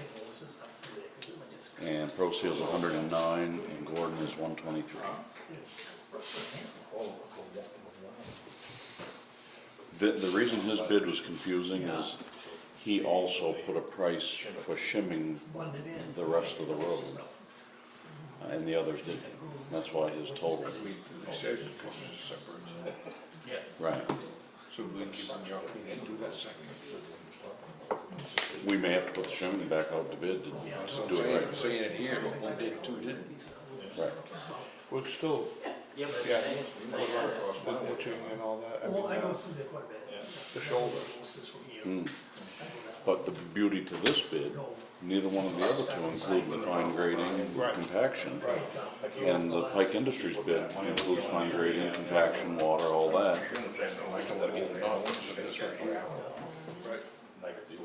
Right, so we can't commit to this whole number because it's outside of the scope.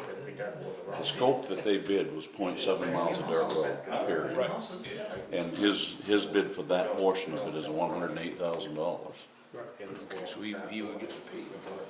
If he would get the 0.7 miles, the shim, we would have to put back out to, because we didn't ask for it in the scope of work. We didn't give any distances, we didn't ask for it. We just asked for a tonnage price. That's right, and this is the only one that has a tonnage price for the shim. Yeah. But it gives us something to go on, so we know what we've got for money to spend. I mean, Right. we know we can get it done for that, 'cause it's right here on paper. So, Plus the shoulders, right? That's not in that, right? No, there's no shoulder. There's no No. shoulder on the road, no, There's nothing there. just a ditch. this is 20 feet wide. That road is very hard because most of what we're paving technically Right. isn't us. So we can't take any more than what we got. Mhm. So the road committee's feelings, Spike. okay, you guys all feel it's, Absolutely. and the reasons, price, The reason- lowest bid. I mean, my reasoning is, I mean, you know, one contractor doing everything, he's prepping it. All the sealing same it. time, right, we ain't gonna have two contractors, not one guy. One guy grading it, one guy paving it, and, So it'll be a Now, match. now we don't have to pay, you know, saving us a little bit for not having to prep it. He's here to answer our questions, mhm. And he's the lowest bid. and he's the lowest bid. Thank you for clarifying that, because in my Yeah. mind, when we started, you were the highest bid, Yeah, not understanding the scope of work. wow, yeah, it gets a little. It pays to show up, don't it? confusing with that whole, yeah, that's. We need a motion on it.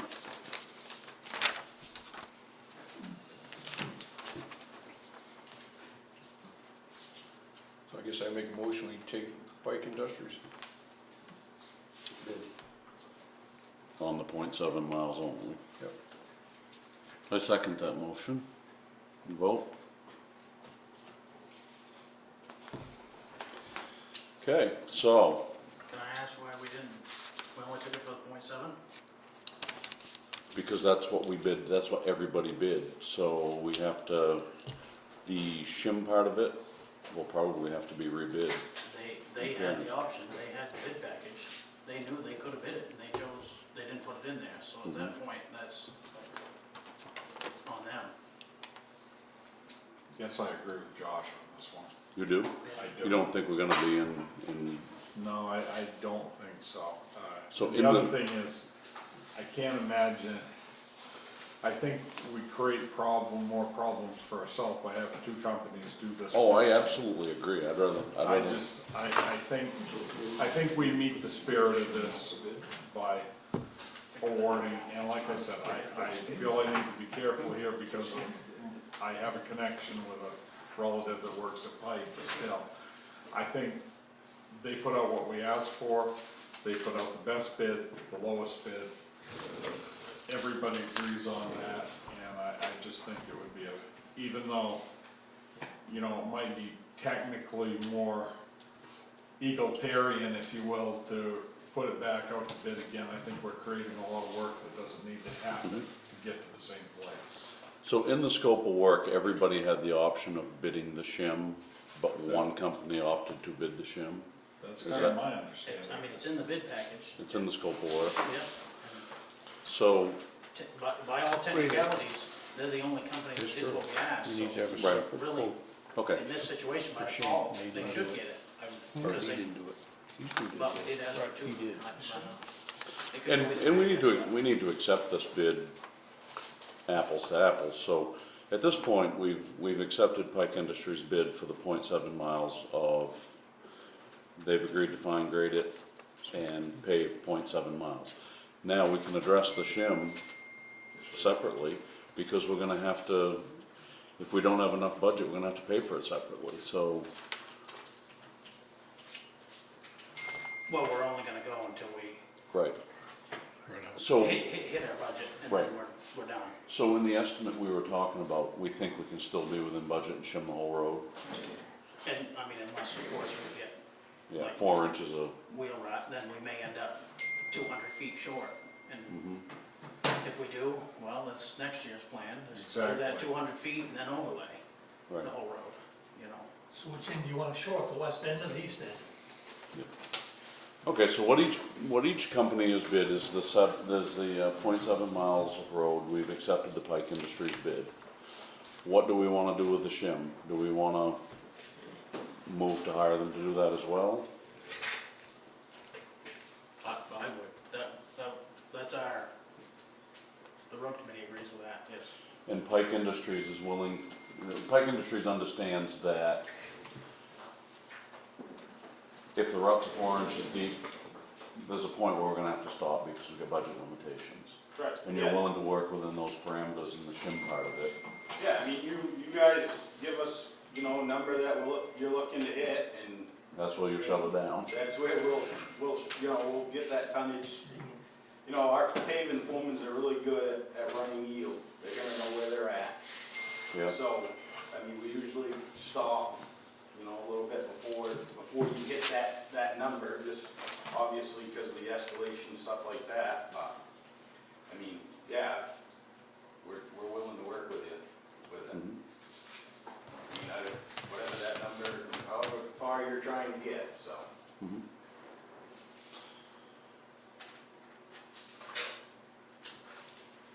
So I'd make a motion that in addition to the 7/10 of a mile that we're awarding Pike, we also award them,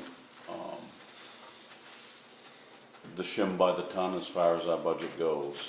And they seem willing to accept that, so I would make the motion that we accept the bid for the shim as well.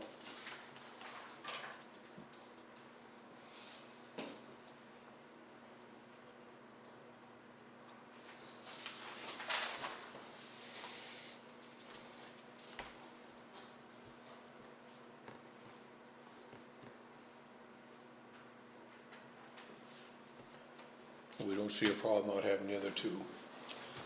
Well, like Josh said, it was put out in the scope of work for a tonnage bid on shim. Yeah, it's in there right here. It's listed in our scope, for the bid, which is why I feel we're safe to move on. It's in there. Have you seen the bid package, Mike? No, I see everything. Well, Okay, I'll second. Any further discussion on the shim? Okay, and a vote? Okay, it's a vote. Thank you Oh, thank you. for breaking that down for us. Yeah.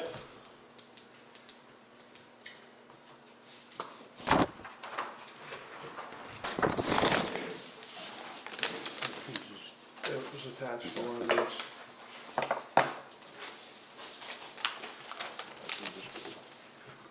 And Brian, to clarify, I opened every bid unopened, Okay. just so that that's Those clear. in there, somebody's. I personally opened them, unopened. Okay, next, resignation of an appeals board member, But it's not here, but he's not here, and he hasn't given us the resignations. and we have no resignation, so, move on. Yeah, that's it. We can put that on hold. And that goes with the next item is planning board member, who's also not here, so we're gonna move on. Okay. Next, security camera at the ball field. So we had a citizen make a statement on the camera that we as a board asked you to place at the ball field, Matt. Wanted to know where the video was going to it. And I, Cloud. yeah. So we're publicly clarifying where it's going and what it's there for. So when you guys gave me the permission to put those cameras there, I had placed the cameras and had the app on my phone that would alert you when there was movement or whatever. That got to be obnoxious, to say the least. So I deleted the app, but at any point, if there's an issue down there, and they say that somebody had stolen something, whatever, we can request the video, but. Okay, so just, right now it's recording to the cloud. Yeah, it's just, it's going to wherever in the Vosker security world that it goes to, and then. And it's, so it's just accessible if we need to go back and look at video. So that video's not being watched on a daily basis. We just needed clarity. Michelle? Is, Matt, is there one or two cameras down there? There's two. There's one on the, Thank you. Thanks. there's one on the front dugout, or, yeah, on the front dugout, like, right by the old, used to be food shed there, that now Yep, used for storage. I saw that one. And then there's another one in the backfield. Oh, I didn't go down there. Yeah, Okay. yeah, so there's one back there as well. They only capture video when they sense movement, like they don't just video all the time. It's like a game camera. So they stole a bunch of stuff last year. I hadn't put them up yet, That's what started. That's why we put the cameras That was on. what prompted the cameras being put Okay. up. Gotcha. And with the subscription, you get the app or whatever, and then it sends you a notification if it's taking a video for movement. Well, that got to be, It's moving all the time. oh, it's always something, so I just got rid of the app so I don't have to listen to it, but we can still access the video if they, say Pyrex says, hey, we had something stolen. I can get back. Now, is so that cloud video is accessible by Brian or Michelle? Or, They can be, Yeah. all they gotta do is get the login and stuff. yeah, so it's just a login to that cloud. There was some concerns about the camera, and I just want to publicly address them. Okay. Next, cemetery trees. These pictures up there. We've got a couple of trees that, one in Knowles Mills that, they look like they were probably planted 100 years ago. They're starting to take out stones, and I've asked Orman to give me a price on just taking those out. Probably hanging trees. They could be. That branch right there. Those are big trees. Very big Oh, the trees. big trees, we got it down in front of French's Mill. Those are gonna be What's that? Is it the pine trees in the front? No, them are up on the top of the bank there, they're right in the middle of the cemetery, At the front, yeah. right on top. One of them was planted for the Hall Girl. Is that one of them? It probably is, It's a cedar? there's a cedar over in the corner, but that one don't seem to be bothering anything. That one, I think is pine and, The one in the middle's a pine. pine tree, and that- hemlock, I think. And Almost that, looks like that goes hemlock. back a long, Yeah. long time. The ones in the front, you may be right, but that one up in the middle's been there before all of us were around, I think. So is that one gonna come out or just trimmed up? It really should come out, it's the root system's popping up stones around it. If you go in there and look at it, you can see those. And it's, What's involved with taking the trees down with the, You're gonna take out the stones when you take out the roots anyway. when you pull the roots of the trees out, what happens? Orman, you wanna jump in here? Do we get a stump grinder and kind of leave the We'll have roots in the to ground? put the stones back down. I mean, do you grind the stump, just No, I was leave it gonna- up? I was just gonna pull it. We're kinda hoping he doesn't pull any bones in the process. Yeah, it's kind of a touchy, I mean, Because we can grind it. most graves around here aren't truly 6 feet deep, I know. because you hit ledge long before that. Why not just cut it and let it rot so that you aren't messing with stones? That's Well, probably the best. currently the stones are tipped over though, and, They're everywhere. Yeah, that's the problem. yeah. And we're gonna have more too. I mean, Yeah, as like- we were putting flags out, you know, you kept seeing this stone was tipped over and that one's tipped over, They're and all there's over the trees and place. bushes and. We're really gonna have to increase our cemetery budget in the coming years to do some work on stones and cleaning. Now, can we pull together some volunteers and have like a work day or something, or is that outside the rules? Hopefully, yeah, that might be an option. But for this, you know, I thought there was an organization out there that did that kind of work. might be. I asked for money from the Daughters of the American Revolution to help us spend on cemeteries, but they just sent a nice thank you for applying letter. Mhm. George. George, once again, that French's Mills is just an accident. When those babies go, you're gonna have You're right. dominoes. Those are like this. Those, and they're dead, and it's just a matter of time. We So really if should you're talking do the trees something. on cemeteries, I mean, Those are probably the four most dangerous trees we have in town. So what budget does this come out of? What kind of cost is involved with it? Those are some of the questions we need to ask. Yeah, I can get, but, I mean, like, I can tell you, like, The French's Mills ones are gonna be costly, cause they. I bet you're looking at $40,000. yeah. Yeah, We had somebody look at them once. them are big trees. They said, bring a crane in. Yeah. That's what Steve, Oh, I know, I seen. Kingstrom. Yeah. Steve said, I'm not gonna touch them. Yeah. But there's another outfit that's his nephews there, that Mhm. they climb, and I probably get them to give us a quote. It's So the French's Mills ones are right beside the road, correct? They're like Right by the power lines. right by the power lines, right by the road. Can we get CMP to think about? That'd be the best way, to have them fall across the road. Be the cheapest way. Right, if they took the power line down, That's right. dumped the trees and then put the power oh, line you back dump them up. on chin, go, oh shoot, Oh, I dump them, but I'm going me to dump them. Yeah, but you can't drop them into the graveyard. You kinda gotta go across the road or you gotta, You'd want them going across the road. alright. Well, I guess you got a homework assignment, Brian, figure out what it's gonna cost to take some trees down. We can do that. Like I said, those little ones there that you're looking at the pictures of, We could do that. I'm asking, The ones on French's Mills, I think we're gonna need some help with those. Well, the problem with this is how's he gonna get in there to get access to them? I'm gonna have to cut them from the top down. bucket truck. and I mean, even to get any machinery in there. A lot of lugging. There's gonna be a lot of lugging. that's why I asked him for an estimate before I told him to go ahead and do it. That sounds like a Make good sure I've plan. got money in the budget to do it. There's gonna be probably me and two other guys lugging a lot of brush.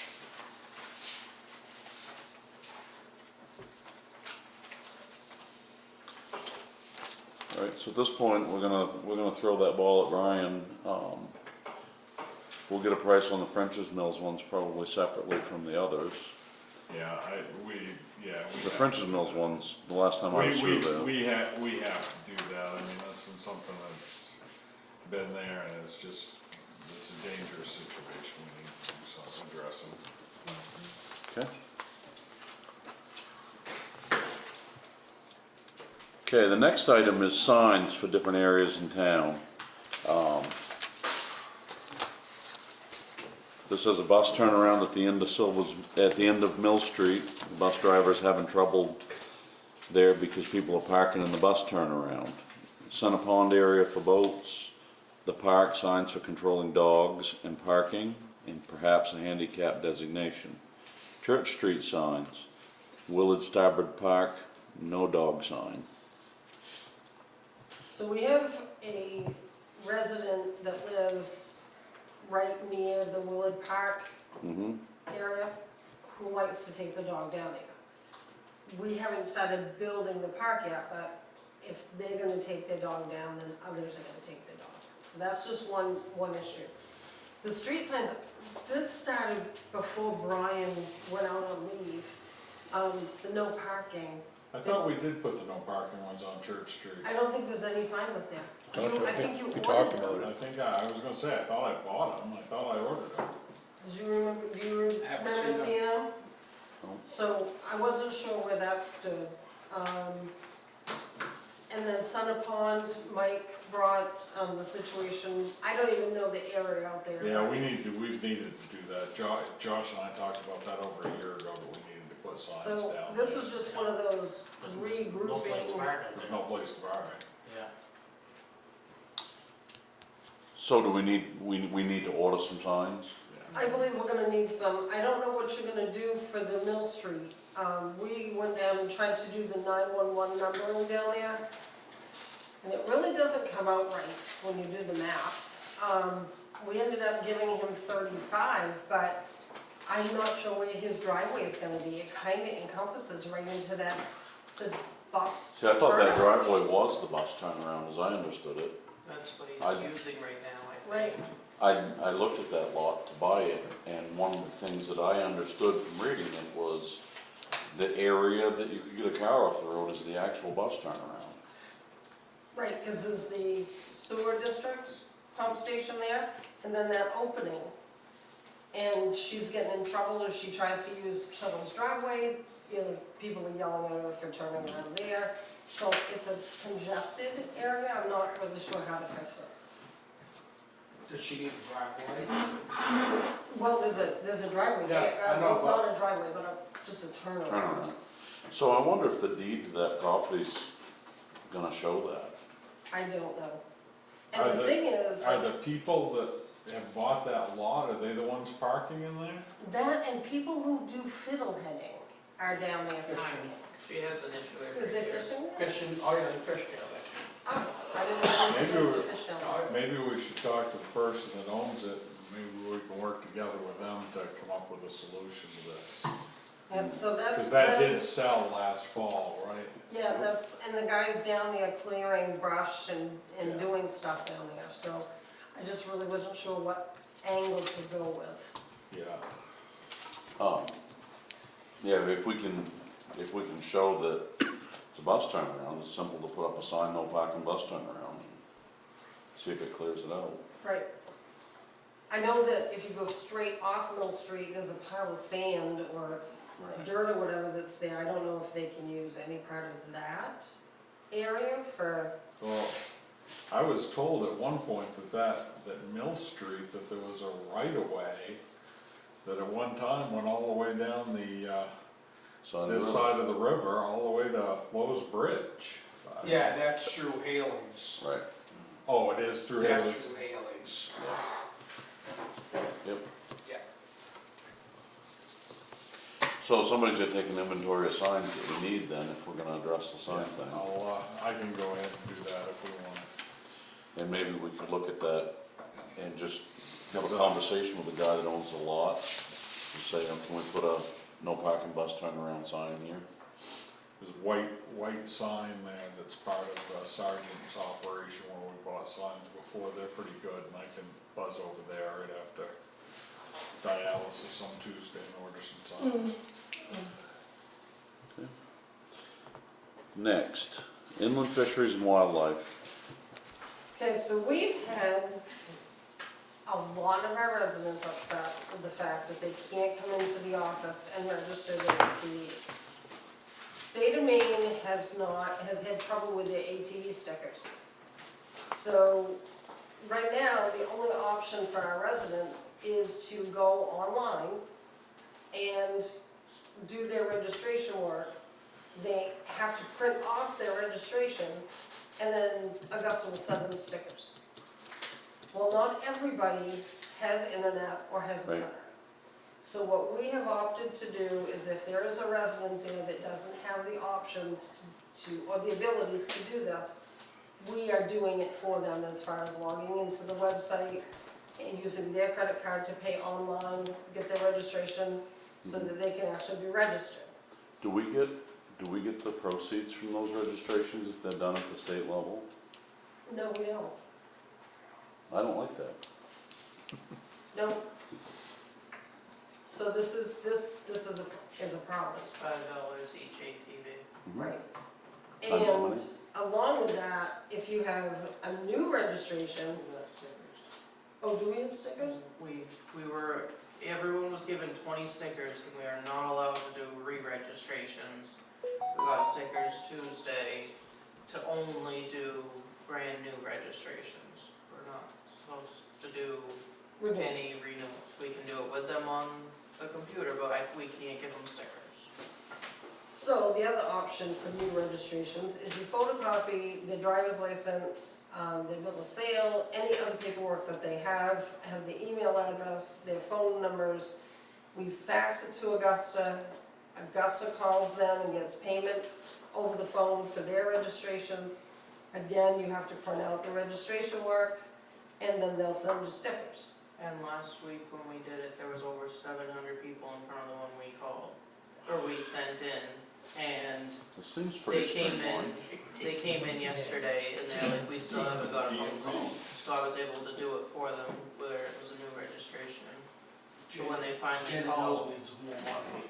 when they finally call, those people, they'll tell them they got it at the town office, but yesterday I picked up the stickers and I used probably 7, 8 of them out of 20. In one day. in one day. And we do So- a lot. So do the math on that times $5 a unit. It's a lot of money. I wonder why we don't have stickers. I don't know, they said that the company that they ordered their stickers from, there was some sort of order complication and they don't have the stickers yet. They said within the letter that came out with it, that by the end of next month, everyone should have their amount of stickers they're supposed to have. Yeah, the season's already over. So, It was The Your registration val- season. Your registration is valid until the end of June, right, Yeah. so you're still technically covered. And that's why they said only the new registrations are allowed to do, but so if you get complaints, that's why. Because we've had some very irritated people in our office. we get phone calls every day, Mhm. more people in every day. Direct them to the polls on June 9th. Except Right. I think you can re-register online, right? That's how You you have to can. do it, yes. And a lot of people can do that, But but you can't do that. you have a lot of people that don't have the ability to use the internet or even print what they have, because they don't have printers. So Right. this is just more or less just FYI for Send them everybody. to me, I'll do it for $5. Okay. Moving on. Main Highlands Federal Credit Union. The credit union has donated $1,000 towards the new playground equipment for the Veterans Memorial Park. The board needs to accept the check, which will be placed in an account designated for the playground.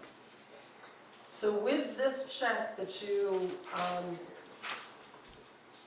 been presented with, that will give them, I think, right around $1,900 so that they can start ordering little pieces of equipment to do replacements or add to the playground.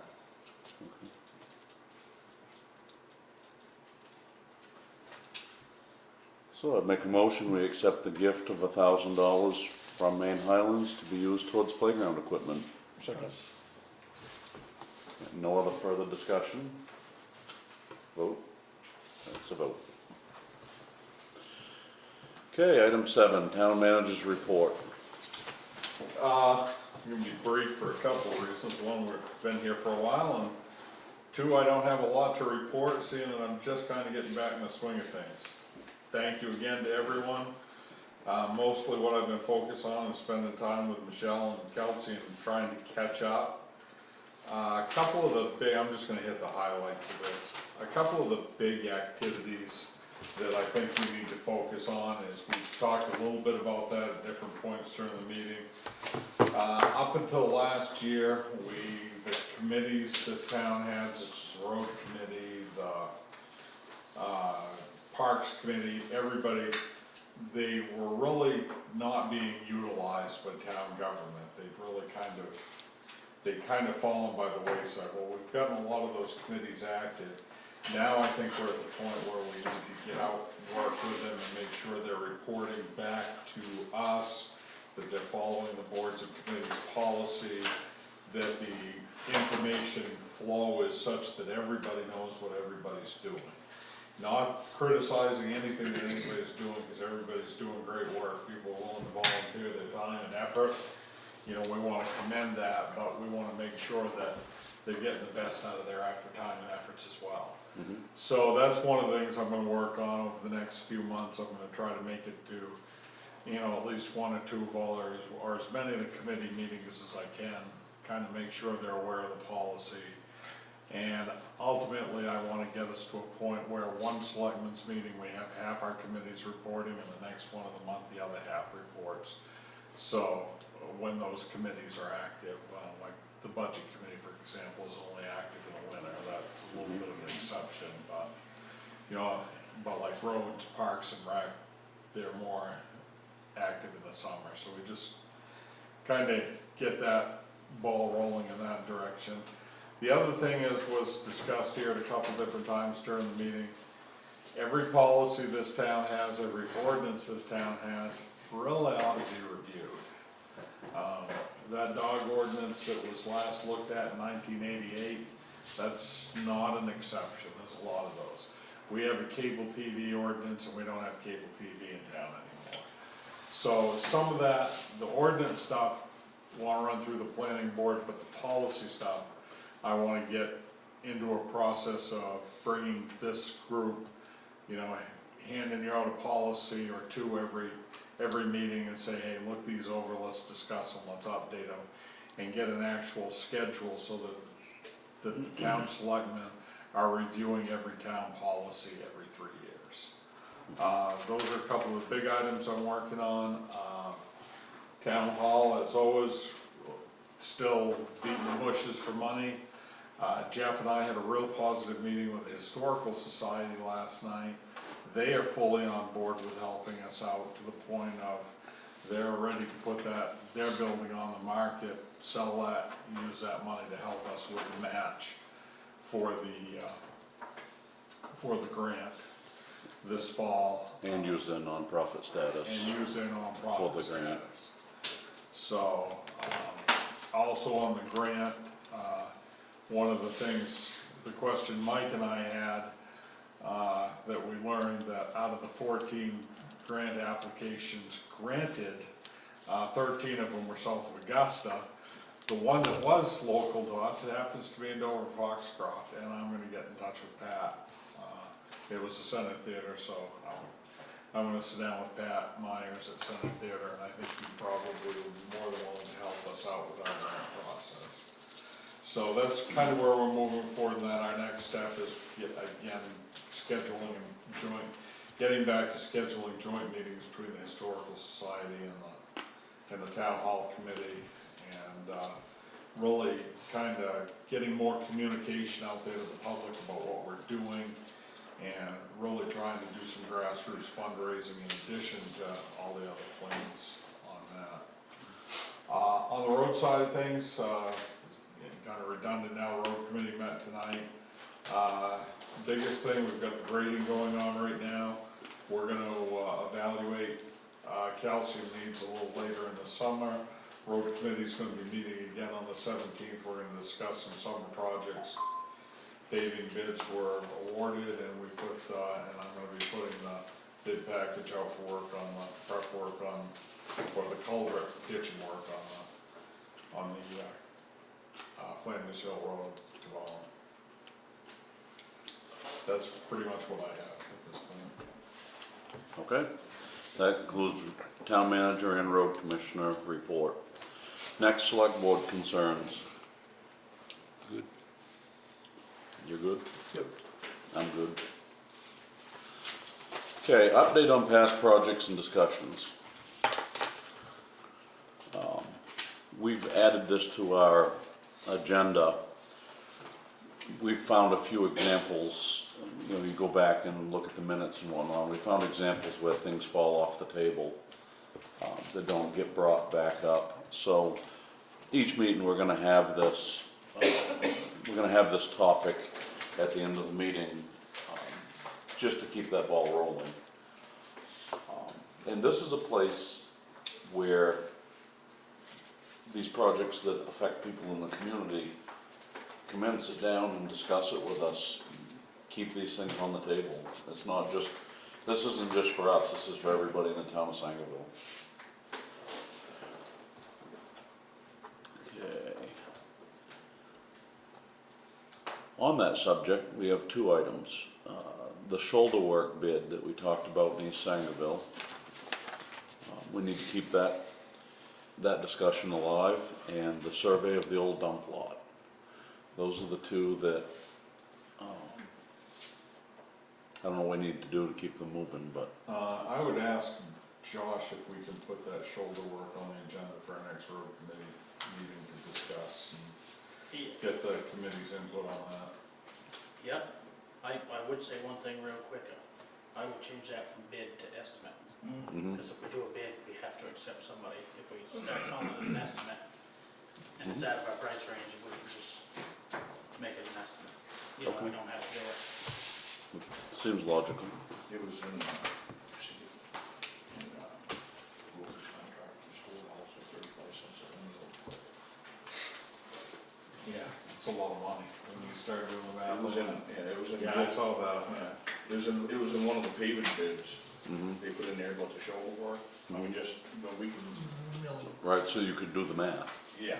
right? Did we have a surveyor for that?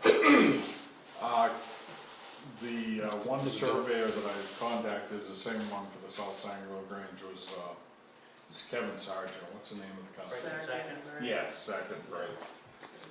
So they've given us an estimate in the Yeah. past, but we didn't have money because we hadn't put it And that through would- the warrant. Now, my understanding is it's gone through the warrant, we have money, so. And if So- you need somebody to be out there to show them when they get out there exactly where, because his lot's kinda Yeah, screwy, either Butch or I, or both, we could be there to help Sure. assist. yeah, I do remember that. So we can move that forward. So Make a basically, call this week. if you guys tell me to, we'll hire a They surveyor. got a break on it. Well, we did budget for it, Okay. and we voted for that in our budget in the town meeting, so I think it needs to be done. Yep, Do we need a motion to do it, or that's up to you guys. why don't we contact the surveyor and bring what he's got to say forward, and we'll make a motion and hire him? Sound logical? Sounds logical to me. All right, Mike, your favorite part? This call is adjourned. I make a motion to adjourn. I second your motion. And the time is 8:14, and we are adjourned.